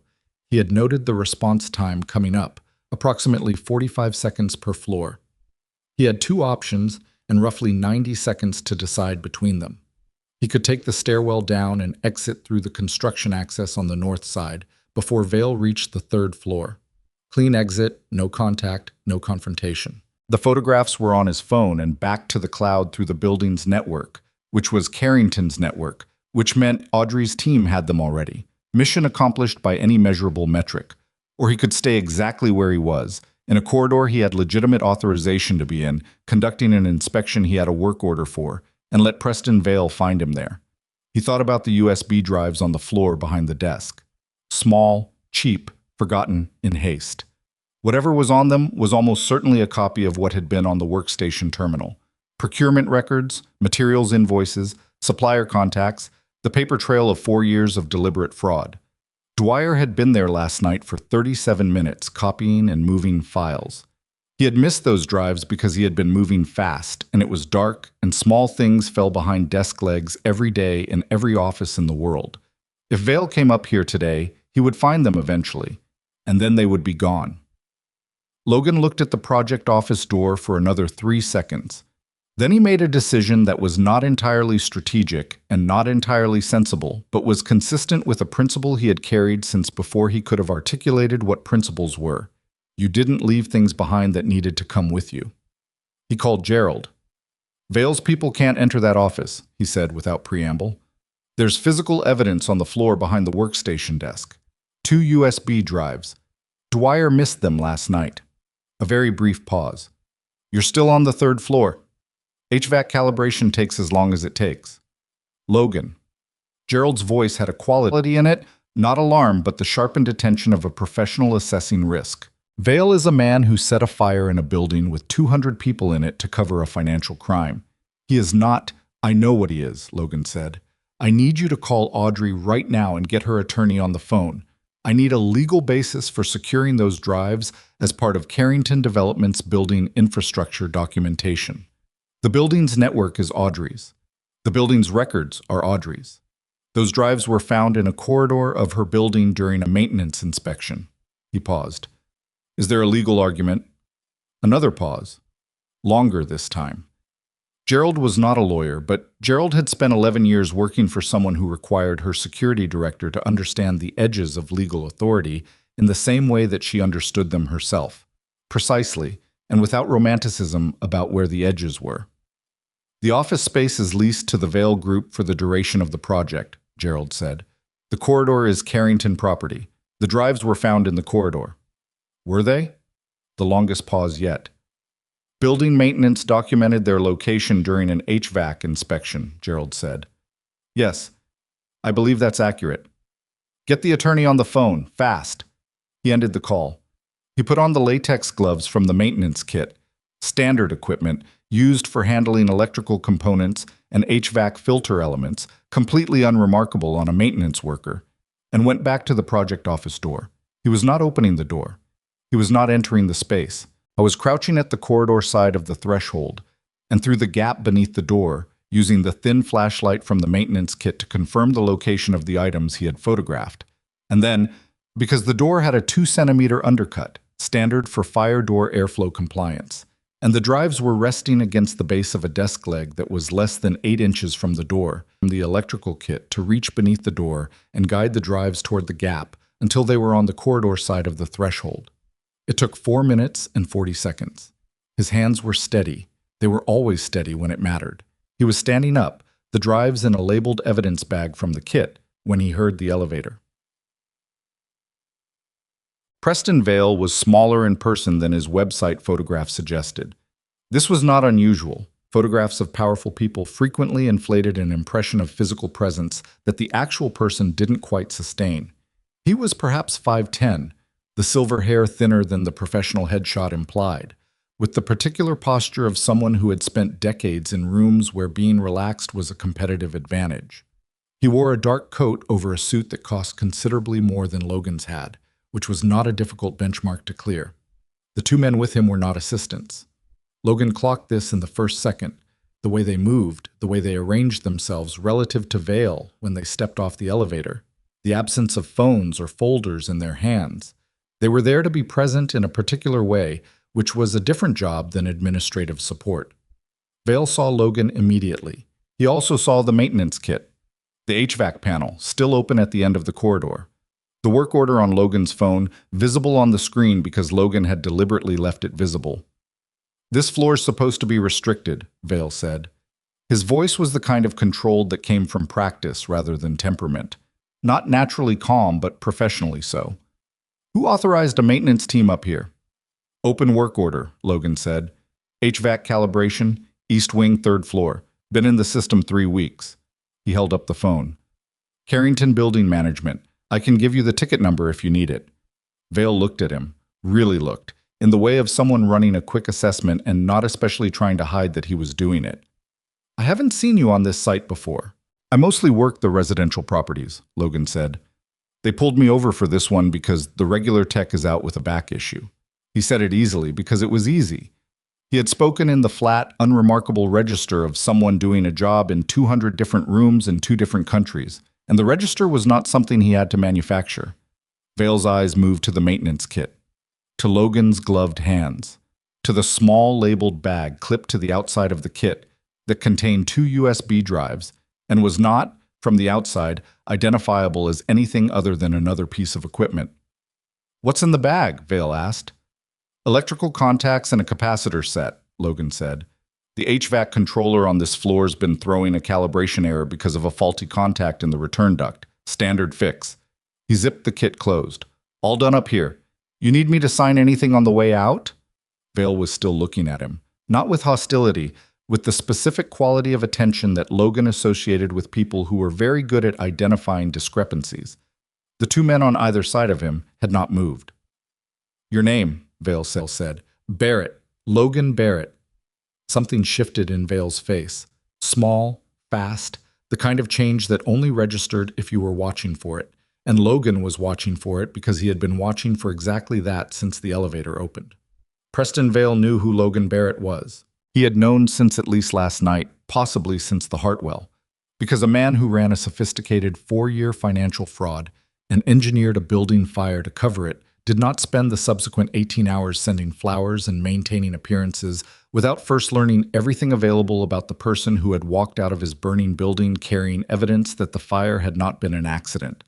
The 2 men were still arranged in the same positions, but something in their arrangement had tightened. Logan's phone rang. He looked at the screen, Audrey's number. "I need to take this," he said to Vale, with the mild apologetic tone of someone who found the interruption inconvenient rather than useful. He stepped away and answered. "Tell me you're out of that building," Audrey said. Her voice was at a controlled pitch, but the control was working harder than it had been this morning. "Working on it," he said quietly. "Your partner is here." A brief silence. "Gerald told me. The attorney says the drives are documentable as found objects in a Carrington corridor during an authorized maintenance inspection. She's filing a preservation order right now. It'll be executed in approximately 40 minutes, which means investigators arrive in 40 minutes. Another brief silence. "Logan." There are two men with Vale who are not site personnel. Gerald ran their car registration. They work for a private security contractor that Vale has used before on situations. "I understand," he said. "Can you get out?" He looked down the corridor. Vale and the two men were between him and the elevator. The stairwell was behind him, 40 feet in the other direction, and would take him down to the north construction exit. "Yes," he said. "The building's cameras are recording," she said. "Everything on the third floor is live. Gerald has it on his screen, and the feed is being simultaneously copied to a secure server. Whatever happens in that corridor in the next 40 minutes is documented." "Good," Logan said. "Tell Gerald to make sure he catches the elevator interaction on the southeast camera. The angle should cover the full corridor." He ended the call. He turned back to Vale. "Sorry about that," he said. "Building management." Vale had taken 2 steps toward him. The two men had not moved, but the arrangement had adjusted in a way that was not accidental. They were no longer standing beside Vale. They were standing on either side of the corridor width. "You found something in that hallway," Vale said. Not a question. "HVAC contacts," Logan said. "Like I said." "Barrett." Vale said the name with a deliberateness that confirmed he had known it before Logan said it. "I know who you are. You were at the Hartwell last night. You were in the building during the incident." He paused. "You spoke with Audrey this morning." "Mrs. Carrington's daughter was hospitalized," Logan said. "Naturally, she's spoken with a number of people." "You're not a number of people," Vale said. "You're a specific person who was in a specific part of the building last night and who is now in a specific part of this building today." He stopped approximately 8 feet from Logan. "That's a coincidence I find difficult to accept." Logan looked at him steadily. "I'm a building maintenance supervisor running an open work order. If you have a concern about the scheduling, you can contact building management and they'll explain the ticket history." "What was in the equipment room?" Vale said. "The junction panel. Did you touch it?" "I was extracting an unconscious child from the adjacent corridor," Logan said. "I wasn't conducting a panel inspection." "But you saw it." "I saw a lot of things. It was a difficult evening." Vale looked at him for a long moment. The two men had not moved, but their stillness had a different quality now. The quality of something waiting for a signal. "You're very calm," Vale said. "I find that helps in difficult situations. Most people would be nervous right now." "I'm aware of how this looks," Logan said. "Two men I don't know standing between me and the elevator. A conversation that isn't really about HVAC calibration. I understand the intention." He kept his voice at the same register. "I want to be clear about something. Everything in this corridor right now is being recorded on the building's camera system, which is Carrington's system, and that feed is being monitored live off-site. Every word of this conversation, everyone's position in this corridor, is documented and secured on a remote server." He paused. "That's not a threat. It's a fact. I'm giving it to you as information because I think accurate information is useful to you right now." Vale's expression was very controlled, but underneath it something had shifted. The calculation behind his eyes was running at speed. "What do you want?" Vale said. "I'm going to finish my shift," Logan said. "I'm going to sign out at the site desk downstairs, return the vehicle, and write up my inspection notes. That's all I want to do this afternoon." "And the bag on your kit?" "Electrical components," Logan said, "documented in the inspection log." They looked at each other. 8 feet of corridor between them, two men arranged on either side, a building camera overhead that Vale could now calculate was recording every second of this. Vale made his calculation. Logan could see him make it. The rapid assessment of what Logan had, what Logan could prove, what the camera had captured, what moving against him in this corridor would cost relative to what it would gain. Vale was not a man who acted without calculating costs. It was, in a way, the defining fact about him. He stepped back. The two men moved with him. "Have a good afternoon, Mr. Barrett," Vale said. His voice was entirely recovered. Smooth, professional, the kind of voice that belonged in a boardroom and had spent considerable time there. "My apologies for the misunderstanding." "No misunderstanding," Logan said. "Have a good afternoon." He walked down the corridor, past the elevator, past the two men, both of whom he passed within 4 feet of, and neither of whom he looked at directly, because looking directly at them would communicate that he considered them a threat, and communicating that would be inaccurate. He did not consider them a threat in the way Vale intended them to be a threat. He had assessed both of them in the first 15 seconds after they stepped off the elevator. Their builds, their positions, their reaction timing when Logan had moved to take his phone call, and he had determined that they were intimidation rather than capability, which was a meaningful distinction. He pushed through the stairwell door. "I went down 4 flights in the dark." The stairwell lights were on a motion trigger system that hadn't been calibrated yet. Without hurrying, without looking back, counting steps by habit, and emerging through the north construction exit into the cold afternoon air. He stood outside for exactly 10 seconds, breathing the November air, before his phone buzzed with a message from Gerald. "They're still on the 3. Haven't moved. Camera has everything." He typed back, "Good. I'm at the north exit." Then he walked to the far end of the construction perimeter, away from the sight line of the south parking lot where Vale's car was parked, and he leaned against the temporary fencing and felt, for the first time since the elevator opened on the 3rd floor, the actual weight of the previous 90 minutes. Not fear. He had not been afraid. But adrenaline did not require fear. It was a chemical response to threat assessment, and the threat assessment had been genuine even if the fear had not been. His hands were still steady. They were always steady. But his jaw ached slightly, which meant he had been holding his back teeth together, which he only did when the situation required him to be absolutely still in a way that cost something. He exhaled. He called Audrey. She answered on the first ring. "Are you out?" she said. "I'm out." A silence that had a specific quality of relief in it. "Gerald has the full corridor on camera. Vale and his people are still in the building. Our attorney is executing the preservation order in," a pause, "22 minutes. The drives are in the maintenance kit," Logan said, "documented as found objects in the corridor during the inspection. Your attorney needs to know the exact language of the inspection log entry. Gerald will connect you with her." "Logan." She stopped. Started again. "Vale knows who you are." "Yes." "He looked you up." Gerald confirmed. There was a search query on Logan Barrett from an IP associated with Vale Capital Partners at 6:30 this morning. "I know. He sent those men to the site today because of you." "I know that too." "You went anyway." It wasn't quite a question. Logan looked at the building's north face, raw concrete and scaffolding and glass that looked like something solid from the outside, concealing materials that weren't what they were supposed to be. "The drives needed to be in the corridor," he said, "not in that office." She was quiet for a moment. "You could have been hurt." "I could have been." "But you calculated that you wouldn't be." "I calculated that the cost to Vale of moving against me on a live camera feed inside a building that your attorney was simultaneously filing a preservation order for was higher than the cost of letting me leave." He paused. "I was right." "What if you'd been wrong?" "Then Gerald would have had extremely good footage," Logan said. She made a sound that was not quite a laugh and not quite not a laugh. "That's not funny." "It's a little funny." "It is not." But the sound was still in her voice, fighting with the worry.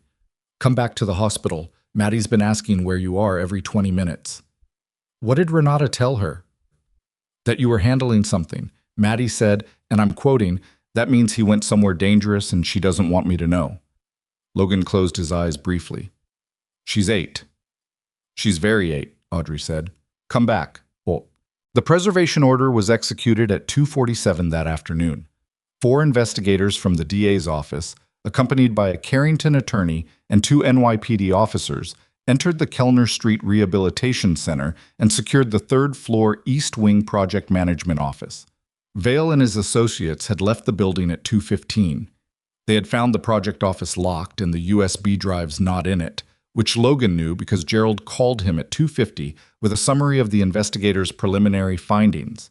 Findings that included the dust impression on the floor, the operational log showing Dwyer's access the previous night, and the camera footage of the corridor conversation that had already been reviewed by the assistant DA on the case.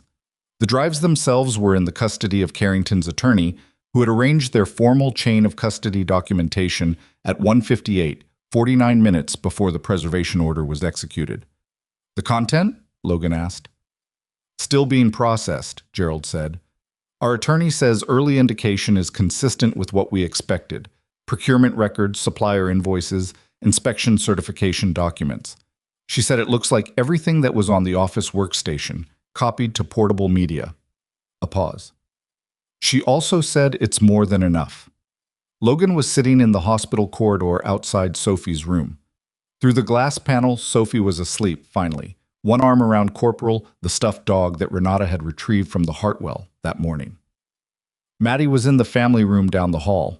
Audrey was inside Sophie's room in the chair beside the bed, not asleep, not doing anything in particular, just sitting there with her daughter, which Logan had begun to understand was something Audrey didn't do enough of because she had convinced herself that doing was better than being. "What happens to Vale now?" Logan asked. "Our attorney and the DA's office are meeting tomorrow morning," Gerald said. "With the financial records from the morning and the physical documentation from the drives, the criminal referral is filing by end of week. Arrest is—" Gerald paused with the specific pause of a man who chose words with the care of someone who had learned the cost of imprecision. "Arrest is a question for the DA. But the regulatory side, the partnerships, the certifications, the licenses, those begin unraveling immediately." "The buildings," Logan said. "The families in the residential properties." "Audrey is convening the engineering team tomorrow. Full structural and materials assessment, every Carrington Vale joint project, starting with highest occupancy." Gerald's voice had the quality of a man reporting something he approved of. "She's already allocated the remediation budget. Whatever it costs." Logan looked through the glass at Sophie sleeping. "Good," he said. He ended the call and sat for a moment in the corridor's particular silence. Not a comfortable silence, but a substantial one. The kind that came after something had completed and before the next thing had begun. The next several weeks were already visible from where he sat. The investigation, the depositions, the engineering assessments, the remediation work on however many buildings had been compromised over 4 years of deliberate substitution. The families who would need to be notified, the repairs that would need to be made, the city inspectors who had signed off on work they hadn't properly reviewed and would now have to account for that. Vale's attorneys would make it slow and complicated and expensive, because that was what attorneys were for, and Vale would make it more complicated by being intelligent and by having spent 15 years building relationships with people who had reason to complicate it on his behalf. It would be difficult, it would be long, it would not be resolved in a tidy way at a predictable time, but the drives were in custody, the footage was secured, the money trail was documented. The physical evidence in the corridor had been recorded by a camera that Vale had not known was live until Logan told him, and even then, told him specifically so that Vale would calculate correctly and step back rather than act, which he had. Logan thought about this last detail. He had told Vale about the camera not because he needed to. Vale would have calculated the cost of moving against him eventually, regardless. But because the faster Vale reached the correct calculation, the smaller the window for a decision Vale might have regretted in ways that Logan did not want to be the cause of. There was a version of this afternoon where Logan said nothing, where the confrontation resolved less cleanly, where someone made a decision based on incomplete information that couldn't be undone. He had offered the information because it was the move that produced the best outcome for the most people, including Vale's 2 associates, who were probably private contractors doing a job they'd been hired for without full knowledge of what they were protecting. You managed what you could manage. You gave people accurate information and let them make better decisions when better decisions were available to them. This was not a philosophy he had named or formalized. It was just how he had learned to move through difficult situations, not with force first, but with clarity, and force available if clarity failed. The door to Sophie's room opened and Audrey came into the corridor. She pulled it partially closed behind her and leaned against the wall beside him, which was a less composed posture than she usually maintained, and therefore felt more honest than most of their interactions. "She's been out for 40 minutes, Audrey said. "Properly out. The nurse said she'll probably sleep through dinner." "Good," Logan said. She needs it. Audrey looked at the far wall. Gerald told me about the corridor, the full account. She paused. You told Vale the camera was live. Yes. Why? Because it was the move that got everyone out of the situation without someone doing something they couldn't take back. He looked at her. Vale is going to face consequences for what he did. Those consequences are going to be significant and appropriately applied. I didn't need to add anything to them by letting the afternoon get worse than it needed to be. Audrey was quiet for a moment. Most people in your position would have wanted him to try something, would have wanted the justification. I'm aware of that, Logan said. I'm not most people in that position. She looked at him with the expression he had been seeing at intervals since the night before, the trying to understand expression, the one where she was assembling something. He had stopped feeling like a subject under analysis when she wore it. It had started feeling more like conversation. Audrey. He said her name because it was the right way to start what he was about to say. I want to be direct with you about something. She turned to look at him fully. All right. The work I did today, at the building, the corridor, the conversation with Vale, I did that because it needed to be done and I was the person who could do it. Not because I owe you anything, not because... He stopped, reorganized. I want to be clear about the terms because I think you're building toward an offer of some kind and I want you to understand my position before you make it. She absorbed this without visible reaction, which was its own kind of reaction. Go on. If you offer me money, I'll decline. If you offer me a title or a position as compensation for the last 2 days, I'll decline that too, because both of those things would change the nature of what happened into a transaction, and what happened wasn't a transaction. He paused. Sophie needed someone in that building, and I went. That's complete. What comes after it should be. It should be its own thing, whatever it is, on its own terms. Audrey was quiet for a long moment, long enough that he couldn't entirely read what was happening behind it. What if the thing I want to offer, she said finally, is not compensation, but continuation? He waited. The rehabilitation center is going to be rebuilt, she said. Every compromised section, full remediation, starting with the structural elements. I'm going to create an independent safety oversight program, emergency preparedness, building systems integrity, a direct reporting line to me that bypasses the project management structure. She looked at the wall. I need someone to run it. Someone who reads buildings the way you read them. Someone who understands what a safety system is actually for, as opposed to what it looks like on a compliance checklist. Logan said nothing. Not as a thank you, she said. Not as compensation for the past 2 days, because we need someone who is actually qualified, and I have now observed you be qualified in approximately 14 different ways over the course of 20 hours, and I am not willing to pretend I haven't noticed. She paused.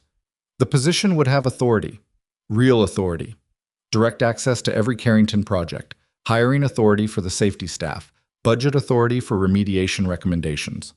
Another pause. And it is a day job. You would be home every evening. He looked at Sophie's door. I'd want to talk to Gerald, he said, about what the actual scope of the role would look like day to day. Not the version of it you're describing right now, which is the version framed to appeal to me specifically. It is framed to appeal to you specifically, she said. I'm not going to pretend otherwise. I know you're not. Is that a problem? It's honest, he said. I can work with honest. She turned to look at him. The corridor light was not flattering to anyone, the flat institutional fluorescence that made everything look slightly more exhausted than it was. But she looked at him with the same directness she had in the hospital garden that morning, in the family room at 3 in the morning, at every point when the professional performance had gone quiet and the actual person had been in the room instead. I was wrong about you, she said. At the Hartwell. Before it happened. I looked at you and I made a decision based on... She stopped. Based on what I thought I knew about what a person in that room was supposed to look like. And I was wrong. I want you to know that I understand that I was wrong, not just in the sense of factual error, but in the sense of what it costs when that kind of error is wrong about a person. He looked at her steadily. I know. You keep saying that. Because you keep telling me things I already understood, he said. Which means you're not telling me for my information. You're telling me because you need to say it. She exhaled slowly. Yes. Then say it until you're done, he said simply. I'm not going anywhere. She looked at him for another moment, and then she looked at Sophie's door and she said, I spent 6 years trusting Preston Vale. I spent 6 years in the same boardrooms and the same project reviews and the same due diligence meetings, and I did not see it. I am supposed to be the person who sees these things, and I did not see it. You saw it when you needed to, Logan said, immediately. You didn't wait and you didn't protect the relationship at the expense of the problem. When it was in front of you, you moved on it. That's a generous reading. It's what happened. She was quiet again. Outside, down the corridor, Maddie appeared from the family room doorway, assessed the situation. Two adults in a corridor having a conversation that she seemed to accurately determine she didn't need to interrupt, and disappeared back inside with the social grace of a child who was more perceptive than most adults wanted to fully reckon with. She's remarkable, Audrey said, watching the empty doorway where Maddie had been. She is, Logan said. She got that independently of anything I did. That's not true, Audrey said. The way a child becomes what she's becoming, that doesn't happen independently. It happens because of what they live inside every day. Logan said nothing to this because there was nothing to say to it that wouldn't either agree too readily or deflect too sharply, and he didn't want to do either. They sat in the corridor for a while, the two of them, with Sophie sleeping behind the half-open door and Maddie reading in the family room and the hospital moving around them in its steady, tired, ongoing way. Not comfortable, exactly, but real.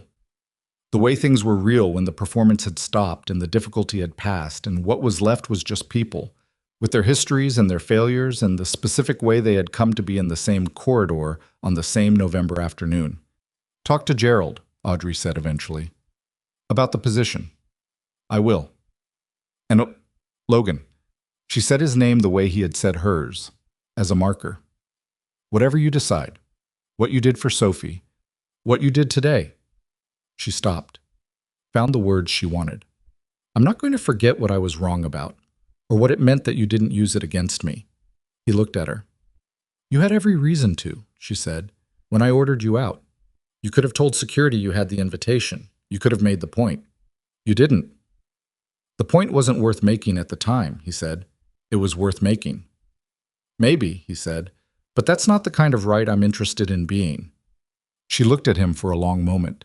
Something settled in her face, not resolution, not conclusion, but the particular quieting of something that had been running hard and was, for the first time, allowed to stop. Okay, she said. Okay, he said.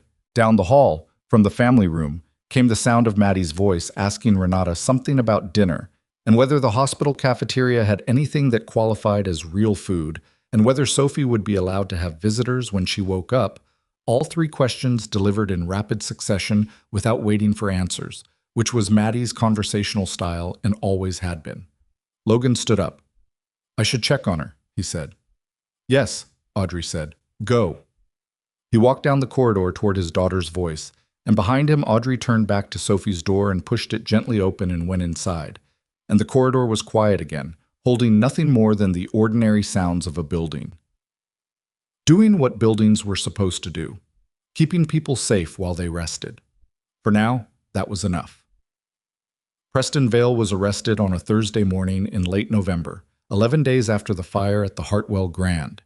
He was taken from the lobby of his Midtown office building at 8:40 in the morning, which was either an accident of timing or a deliberate choice by the DA's office to execute the arrest at the moment most visible to the people who worked with him and for him, and had trusted the same face Logan had seen in that corridor, calm, controlled, the face of a man who managed risk from a safe distance. The charges were substantial: wire fraud, securities fraud, criminal negligence, conspiracy to obstruct a regulatory inspection, and 4 additional counts related to the material substitution across 3 prior projects. His 2 associates from the rehabilitation center were arrested the same morning at separate locations. Dwyer, the site coordinator, had retained an attorney 2 days after the corridor confrontation and was cooperating with the DA's office by the end of that first week, which accelerated the timeline considerably. Logan heard about the arrest from Gerald, who called at 9:15 with the characteristic economy of a man who understood that information was most useful when delivered without editorial addition. Logan was at the residential complex on Archer Avenue at the time, one of the 6 Carrington Vale joint projects flagged for full materials assessment. Reviewing the engineering team's preliminary findings on the 3rd and 4th floor structural elements with a clipboard in his hand, and the kind of attention that made the lead engineer, a 20-year veteran named Paulson, comment afterward that he had never had a safety director who actually read the load calculations. He was not yet formally the safety director. He had talked to Gerald 3 times and Audrey twice, and had asked for 2 weeks to think about it, and Audrey had said 2 weeks was reasonable, and it was now day 11, and he had not yet formally accepted or declined. And if he was being honest with himself, which he tried to be imperfectly, like most people, he had already made the decision and was giving himself the 2 weeks to make sure the decision was coming from the right place rather than from the particular gravity that Audrey Carrington exerted on situations she was part of. She was someone who made things happen around her the way large objects bent light. It was not manipulation exactly. It was more like the natural result of extraordinary competence and very clear intention operating in the same space. People moved toward her conclusions the way water moved toward low ground, not because they were pushed, but because the terrain made it the logical direction. Logan was aware of this. He was also aware that being aware of it did not make him immune to it. "Vale's in custody," Gerald said on the phone. "His attorneys filed for bail this morning. The DA is opposing." "Good," Logan said. "Audrey would like you to come to the office this afternoon if you're available. The engineering team has a consolidated findings report ready, and she wants you in the room for it." "I'll be there at 2, Logan said. He put the phone back in his pocket and looked at the structural report in his hand. Page 14, 3rd floor eastern facade, where the load-bearing connection between 2 primary beams had been made with grade C hardware specified as grade A in the project documentation. A substitution that the engineering team estimated reduced the joint's load capacity by approximately 31% compared to code requirement. He stood in that half-finished corridor and read the number again. 31%. In a residential building where families lived, where children had bedrooms and kitchens and the ordinary trust that the ceiling above them was what it was supposed to be. He thought about Maddie's room in their apartment on 48th Street, the water-stained ceiling tile in the upper left corner that he had replaced himself last spring, the way she had watched him do it from the doorway with her sketchbook against her chest, drawing the process, because Maddie drew everything, the maintenance of things, the repair of things, the quiet ongoing work of making sure the world around her was structurally sound. I thought she understood that work better than most adults did. "Paulson," he said. The engineer looked up from the laptop. "Flag every connection point on this floor where the hardware specification doesn't match the installed materials," Logan said. "I want a complete inventory before the remediation crew starts. Not just the obvious discrepancies, everything that diverges from the original design spec by any margin." "That's going to take most of the day," Paulson said. "Yes," Logan said. "It is." The Carrington development offices occupied the 31st through 33rd floors of a building on Park Avenue that Logan had never visited before the previous week, and which he was still, on this particular Thursday, slightly surprised to find himself walking into with a building site badge and a standing appointment with the CEO. Renata met him at the elevator as she had the previous 2 times. Not because Audrey required him to be escorted, but because the 31st floor had a layout that was not intuitive on a first or second visit, and Renata had apparently decided that she was going to make sure Logan Barrett did not spend 20 minutes finding the right conference room, which was a kindness delivered in the practical, unsentimental mode that seemed to be Renata's primary emotional register. "She's finishing a call," Renata said. 5 minutes. Coffee? Please. He sat in the conference room with the engineering consolidated report and the Archer Avenue findings he'd carried from the morning site visit, and a coffee that was considerably better than the hospital machine's output. And he looked out the window at 31 floors of New York afternoon and thought, not for the first time, that the city looked different from up here. Not better or worse, just different, the way any system looked different when you changed your position within it. He had spent 12 years in positions that required him to look at terrain from every available angle before moving through it. He had spent the subsequent 4 years deliberately choosing ground level, the maintenance floor, the service corridor, the basement equipment room, because ground level was where the actual structural truth of a building lived, where you could put your hand on something and know whether it was solid or not. Both things had value. He understood that more clearly now than he had 3 weeks ago, sitting on a concrete bench in a hospital garden reading a building plan on his phone. Audrey came in at 2:08, which was 8 minutes later than she'd estimated when they'd scheduled the meeting, which was the first time in 11 days of working interactions that she had been late for anything. She looked like someone who had taken 11 days of considerable pressure and compressed them into the particular tautness of a person who was managing everything and had not yet allowed herself to stop managing it. "Sorry," she said. "The call ran over." "It's fine," he said. "Sit down." She sat. She looked at the report. Archer Avenue? Third and fourth floors. The structural connections are more compromised than the initial scan suggested. Paulson's team is doing a full inventory today. Best estimate for safe remediation timeline is 6 to 8 weeks, which means the families in units 22 through 41 need temporary housing. She nodded without hesitation. "I'll have the relocation team contact the residents today. Full hotel coverage and moving assistance, Carrington's cost." She was already making a note. "What else?" "The Meridian Street project is worse," Logan said. "The electrical systems there match the Hartwell pattern. Grade C materials installed throughout, signed off as Grade A. The difference is Meridian is a medical outpatient facility, not a residential building. Nobody's living there, but the patient load during operating hours is—" "I know what it is," she said quietly. 40 to 60 patients a day. Outpatient rehab services, half of them elderly. The facility needs to close for inspection before it reopens, he said. I'd recommend a full shutdown notification to the city today before we finish our own assessment, because the city needs to be ahead of this rather than reactive to it.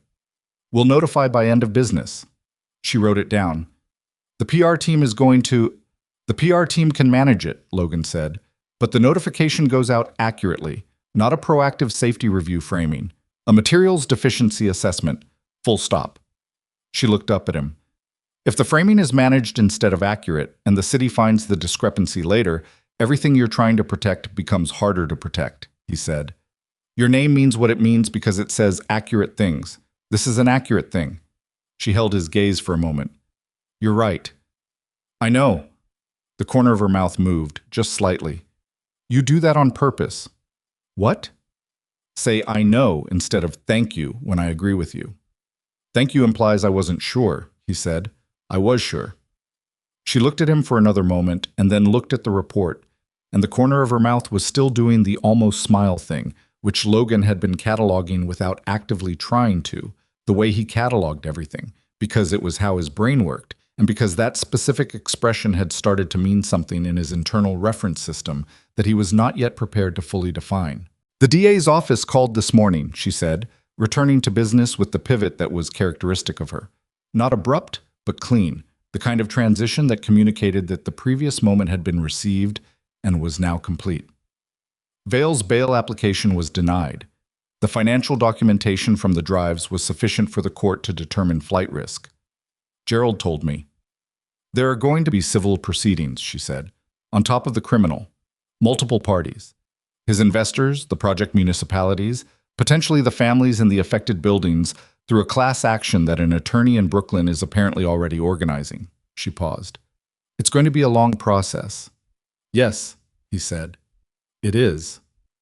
My attorneys estimate 2 to 3 years before the full legal landscape is settled, during which time every project gets remediated, every family gets made right, and every compromise certification gets corrected and re-inspected by independent parties.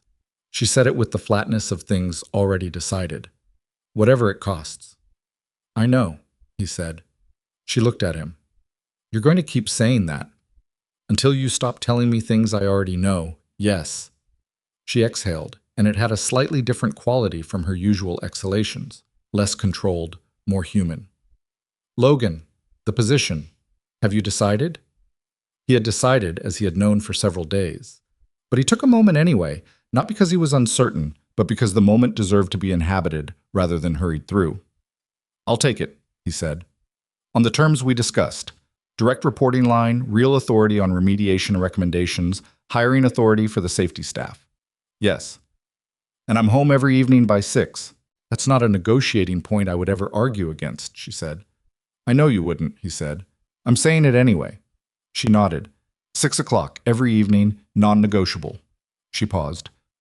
One more thing. The staff I'd be allocating to the safety program. I want to include veterans outreach as part of the recruitment pipeline. Men and women coming out of military, medical, and engineering roles. There's a population of people who have exactly the skill set this work requires, and who are currently underemployed in contexts that don't use what they know. Logan looked at her. This was not something he had suggested. It was something she had arrived at herself, and the fact that she had arrived at it told him something specific about how she had been thinking since the night of the Hartwell. What she had been putting together, what she had been understanding, not just about him, but about the category of person he represented, and the particular waste of having those people disappear into situations that didn't use what they carried. That's a good idea, he said. I have them occasionally, she said, without irony. Sophie came home from the hospital on the 4th day. The headaches lasted another week, which she bore with the particular combination of complaint and stoicism that was entirely consistent with her character as Logan had come to understand it. She was not quiet about discomfort, but she was not defeated by it either. She went back to school on the 8th day, 2 days ahead of the doctor's recommendation, and her teacher sent Audrey a note saying that Sophie had delivered an account of the fire to her 3rd grade class that was, in the teacher's words, extremely detailed and possibly slightly dramatized in certain sections. Maddie and Sophie had exchanged phone numbers at the hospital, which Logan discovered when he found Maddie at the kitchen table one evening doing homework with her phone propped against her pencil case, texting Sophie between math problems with the rapid-fire efficiency of a child who had been waiting her whole life to have a friend who texted at the same speed she thought. He made dinner while this happened. He did not comment on it. The following Saturday, Audrey brought Sophie to the apartment for what had been framed as a study session, but it immediately became something else, as most activities involving Maddie became something else, because Maddie had a gift for redirecting events toward whatever she was actually interested in, which on this particular Saturday was showing Sophie the 74 drawings she had made of the hospital, the corridor, Logan working on the HVAC panel, the pigeons in the garden, and a detailed architectural cross-section of the rehabilitation center's 3rd floor that she had produced from memory based on Logan's description, which was anatomically more accurate than any 8-year-old's work had a right to be. Sophie sat cross-legged on Maddie's bedroom floor and went through the drawings one by one with the focused attention of a child encountering something genuinely new. You draw like you're trying to remember things, Sophie said. I am, Maddie said. I draw everything so I can keep it. Do you draw your dad? All the time. Maddie produced a sketchbook from under the bed and opened it to a page in the middle. Sophie looked at the drawing. It was Logan at the kitchen table, coffee in hand, reading something on his phone, face turned slightly so the light from the window caught the left side of it. It was a good drawing. It was, in its specific and unguarded accuracy, a portrait of someone paying very close attention to a person they loved. Sophie looked at it for a long moment. My mom doesn't have anyone drawing her, she said. It was not said with sadness exactly, more with the matter-of-fact observation of a child reporting a gap. Maddie considered this. I could draw her, she said. She'd say she was too busy. She's not too busy right now, Maddie said. She's in the kitchen with my dad. Sophie looked at the closed bedroom door, then back at Maddie. They're talking. They talk a lot now. I know, Sophie said. She looked at the drawing of Logan again. Do you mind? That they talk? Yeah. Maddie thought about it with the genuine consideration she gave to questions that deserved it. No, she said. My dad talks to other people. He just usually doesn't talk like that. Like what? Like he's not trying to sound like anything, Maddie said. Sophie absorbed this. Then, my mom talks differently with him too. She doesn't say everything at the front. She waits. That's better, Maddie said. I know, Sophie said. She doesn't always do it. They sat with the sketchbook between them in the particular companionable silence of two children who had arrived at the conclusion that the adult situation was proceeding adequately and required no intervention from them.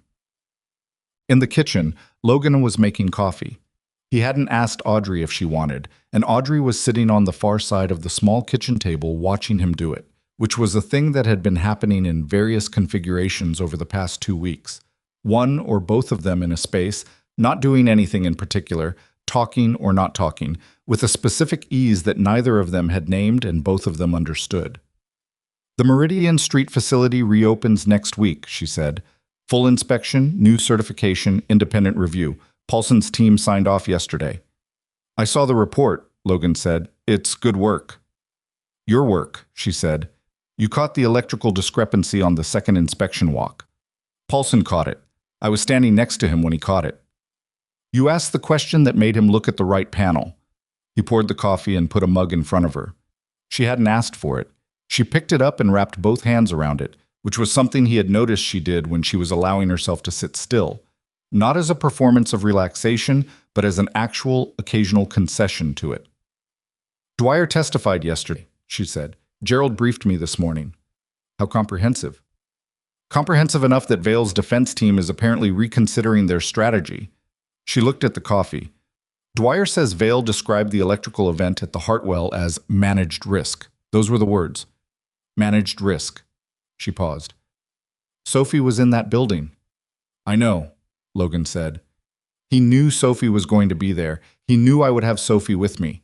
He put a timed failure in a building where my daughter was attending an event and called it managed risk because his actuarial model said the probability of a child being harmed was low enough to accept. Yes, Logan said. He didn't soften it. She wasn't asking him to. I've been in business for 10 years, she said. I have accepted risk on behalf of companies and projects and investments. I have made decisions where the downside was real, and I accepted that the downside was real and moved forward anyway. I understand risk management. She looked up at him. What he did is not risk management. It's a different thing. It's deciding that other people's children are acceptable casualties in your margin calculation. Yes, Logan said again. How did you, for 12 years, how did you make decisions like that? Decisions where the downside was, she stopped, reorganized. I don't mean the decisions the way he made them. I mean the other kind, the ones where the risk was to yourself. How do you make those? He sat down across from her. He thought about the question as the question she was actually asking, which was not about military service exactly, and not about the corridor at the rehabilitation center, but about the specific nature of choosing to go towards something difficult rather than away from it when going away was an available option. You don't make the decision once, he said. That's the thing that looks different from the outside. People think there's a moment where you decide to be the kind of person who does a certain kind of thing, and then every instance of that thing comes from the same decision. He shook his head. That's not how it works. Every time is its own choice. Every corridor, every building, every situation where the easier thing and the right thing are pointed in different directions. He looked at the coffee. You practice choosing the right one until it's faster than choosing the other one. But it doesn't stop being a choice. She listened to this with the quality of attention she had when she was actually taking something in rather than processing it for response. The night of the Hartwell, she said, when you handed Maddie to the security guard, was it fast? Yes. Were you afraid of getting it wrong? Yes, he said. Always. But you went. But I went. She held the coffee mug for a moment. I don't know how to be afraid of getting something wrong and still move forward, she said. I know how to be certain. I know how to be decisive when I have enough information. I know how to move fast when I've already concluded. She paused. The thing where you move without being certain. I don't know how to do that. You did it that night, he said. What did I do that night? You tried to follow me into the smoke, he said. Security stopped you, but you were going. She looked at him. I was going for Sophie. Yes, he said. That's the only reason anyone goes. There's always a Sophie. Something that matters enough that the alternative to going is worse than the risk of going. He met her eyes. You know how to do it. You just haven't had to practice it very often because you've built a life where you control enough of the variables that the uncalculated risk doesn't appear very often. And now it has, she said. And now it has, he said. She looked at him for a long moment across the kitchen table. The small kitchen table in the apartment that cost more in rent than he'd like because it was close to Maddie's school, and the walk was safe. The apartment with the replaced ceiling tile in Maddie's room, and the bookshelves that were full, because Maddie read faster than the library could keep up. The ordinary ground-level life of a man who had chosen deliberately and not without cost. Logan, she said, Yeah. I'm not building toward anything right now, she said. I'm not framing a point or managing toward a conclusion. I just want to. She stopped. I want to say that I am glad you didn't leave that night, when security came. I'm glad you were still in the building when the lights went out.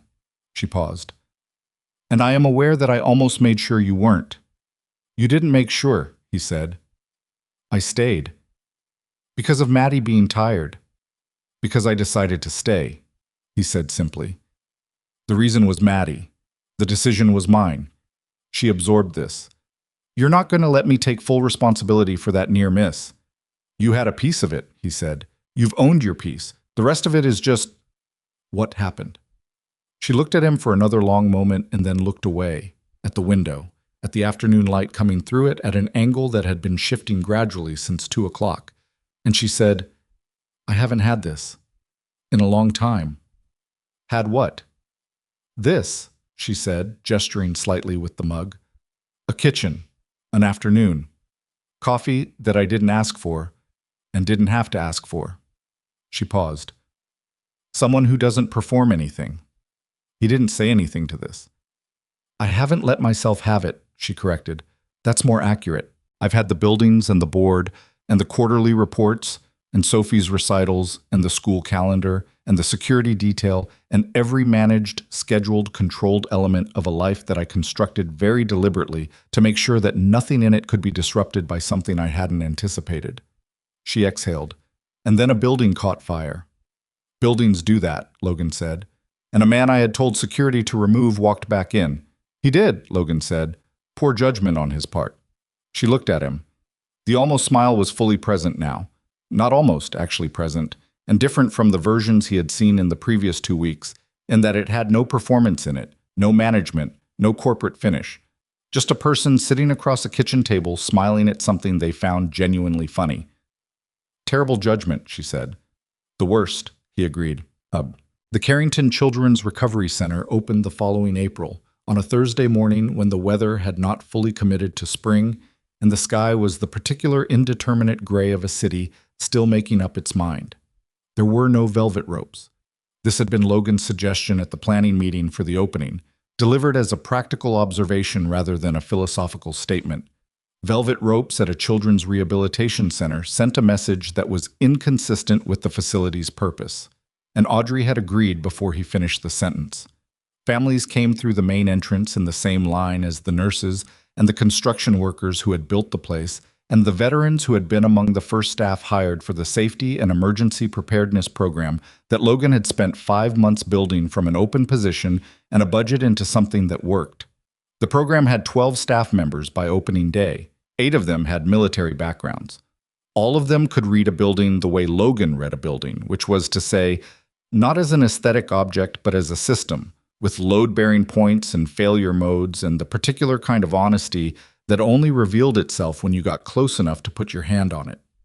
Logan stood near the back of the main lobby during the opening, which was where he had been standing at every event he'd attended since age 9. Not from shyness exactly, but from the habit of keeping his back to a wall and his sight lines clear. He had Maddie beside him. She had her sketchbook. She was drawing the room. He watched families come through the doors and find their way to the information desk where a nurse named Castillo, former Army medic, hired in February, answered their questions with the patient, specific clarity of someone who had explained difficult things in bad conditions and understood that clarity was its own form of care. He watched Sophie find Maddie from across the lobby and navigate toward them through the crowd with the directness of a child who had identified her destination and saw no reason to take the indirect route. She was fully recovered, had been for 3 months, the headaches gone by December, the bandage gone by the end of November. And she moved through the room with the particular forward energy of a 9-year-old who had been conscious of her own survival for the past 5 months and had decided, without making it dramatic, to take the fact of being alive fairly seriously. Maddie, she said, arriving, I found the piano room. There's an actual grand piano. Mom said we can go look at it after the ribbon thing. Is it a real ribbon? Maddie asked. Or just a ceremony ribbon? I think it's real. It's red. I want to see the ribbon, Maddie said to Logan. I heard, he said. Can we go to the front? After the ceremony. Sophie looked up at Logan with Audrey's eyes. She's looking for you, she said. Mom, she was looking across the room. I'm right here, Logan said. I know, Sophie said. I'm telling you so you can go find her. He looked at the 9-year-old for a moment. She looked back with complete equanimity. He found Audrey near the entrance to the East Wing corridor, which was fully finished now, ceiling panels installed, wall coverings complete, the HVAC system calibrated by Paulson's team 3 weeks ago and certified by 2 independent inspectors. The electrical systems rebuilt from the junction boxes out with grade A materials and triple verified documentation at every stage. The corridor smelled like fresh paint and something cleaner underneath, the specific smell of a building that had been built correctly. She was wearing a dark blazer over a blue dress, and she looked, as she usually looked in a room, like the person who was running it. Not by posture or performance, but by the particular clarity of someone who understood exactly what this place was for and had spent 6 months making sure it was built right enough to be trusted with it. She saw him when he was still 12 feet away. You were in the back, she said. I like the back. I know you like the back. I was looking for you. Sophie told me. She glanced at Sophie across the lobby, who was examining the ceremonial ribbon with Maddie with the focused attention of 2 children who had decided this was worth their time. She's not subtle. She's 9, Logan said. Subtle is a skill you build. She's had other skills since birth. She'll get to subtle eventually. She looked at him. The program. Today. How does it look? It looks like what it is. It is, he said. A building built right, staffed right, for the right purpose. That's what I wanted to hear. It's accurate. I know it's accurate. She paused. I wanted to hear you say it. He looked at her steadily, in the lobby of the building that had been rebuilt from the inside out, that bore her name on the entrance and her money in its walls, and her intention in the fact that every material in it was exactly what the documentation said it was and had been verified by people whose entire professional purpose was to ensure that the families walking through its doors could trust the ceiling above them. You built something good, he said, in the right way, with the right people. He paused. You should let that be enough for today. She held his gaze. It's enough, she said. Today it's enough. He believed her, because she said things she meant and meant things she said, and he had learned this about her over the past 5 months, the way you learn the true load-bearing elements of a structure, not from the documentation, but from putting weight on things and seeing what held. The ribbon was cut at 11:15. Maddie drew the scissors. Sophie played 4 bars of something on the grand piano in the activity room with the door open so the sound carried into the corridor, and a group of children waiting with their parents for intake appointments stopped and listened, which was probably not what the opening schedule had anticipated, but was considerably better than what the schedule had anticipated. Afterward, Logan stood outside on the building's small terrace with the cold April air and the indeterminate sky and the sounds of the building doing what it was supposed to do, holding people, keeping them safe, giving them a place to recover. I thought about a November night 5 months ago, and a man carrying a child through smoke, and a woman who had tried to send him away and had looked at his face when he came back out, and understood, in that moment, something about how wrong a certain kind of certainty could be. He thought about Maddie at the kitchen table with her phone propped against her pencil case, texting Sophie between math problems. About Sophie's assessment of Audrey's way of talking, delivered with 9-year-old accuracy to Maddie's sketchbook-covered bedroom floor. About the 2 girls at the ribbon ceremony, deciding together that the red ribbon was the most important element of the morning and should be documented. He thought about what Audrey had said in the hospital corridor, 11 days after the fire. Whatever you decide, what you did for Sophie. I'm not going to forget what I was wrong about. He had told her it didn't need to be said correctly, just said once. He had meant it. He had also meant something underneath it that he hadn't named then, and was only now, on a cold April terrace with a city sky above him, that still couldn't decide what season it was, fully articulating to himself that being wrong about a person, and knowing it, and not defending the wrongness, was one of the rare and more important things a person could do. Most people, when confronted with evidence that they had misjudged someone, found a way to manage the evidence rather than update the judgment. They softened the narrative, redistributed the blame, reframed the sequence of events until the error was smaller and more forgivable and less structurally significant than it had actually been. Audrey had not done this. She had looked at what she had done and named it accurately, and then done the harder thing of standing in front of the person she'd done it to and saying, "I know what that was." He did not know what he would have done if she hadn't. He suspected he would have returned to the apartment on 48th Street and the maintenance schedule and the open work orders, and the careful, sufficient life he had built with Maddie, and let the whole thing become a story that Maddie drew in her sketchbook, and that he did not think about more than occasionally. He would have been all right. He had learned, over the course of some difficulty, to be all right, but this was better than all right. He was honest enough with himself to know that. The terrace door opened behind him. He didn't turn. He knew the footstep. Audrey stood beside him and looked at the same gray sky. "Maddie and Sophie are arguing about what the piano song was," she said. "Sophie says it was a piece by a composer whose name Maddie can't pronounce. Maddie says it sounded like something from a movie." "Who's winning?" "Sophie knows more about music. Maddie is more confident. It's unresolved." He smiled, which was a thing he did without calculation when the occasion was genuinely funny, and he was in the presence of someone he didn't need to manage his face for. Audrey looked at him sideways. "You should do that more," she said. "Do what?" "That," she said simply. He looked at the sky. "The girls are going to be fine," he said. "Whatever happens, they're going to be fine." "I know," she said. "Sophie is going to run something someday, a company or a hospital or a country. I haven't determined which yet. A country seems excessive. Maybe. I'm keeping it as a possibility." She was quiet for a moment. "Then, what about Maddie?" "She's going to draw the world," he said. "Every part of it that she can reach. She's going to document everything so she can keep it." He paused. "She's going to be the most attentive person in any room she enters for the rest of her life. And most people won't notice that. And a few people will notice it and find it extraordinary." "Sophie noticed it," Audrey said, "in the first hour." "Sophie's perceptive," he said. "Family trait." He felt her look at him at the edge of his vision. He kept his eyes on the sky. "Logan," she said. "Yeah. I'm not building toward anything right now." "I know. I want to be here," she said, "on this terrace, with you, for a minute before we go back inside." "All right," he said.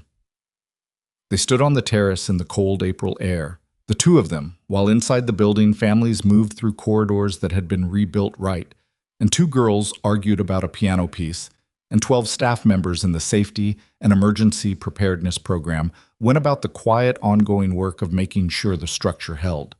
It is a particular kind of wisdom, though it rarely announces itself as wisdom, to understand that the most important things are not the dramatic ones.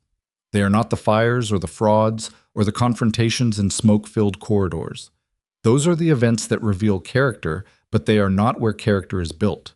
Character is built in the ordinary repetitions, the dinners made, the shoes retied, the ceilings replaced, the conversations held past midnight in hospital family rooms, the decisions made every day to choose the right thing over the easier thing even when no one is watching and no one will know, and the only witness is yourself. Logan Barrett had spent 12 years learning to move through the world at the hardest possible pace, and then had spent 4 years learning to move through it at a pace that left room for an 8-year-old who drew everything so she could keep it.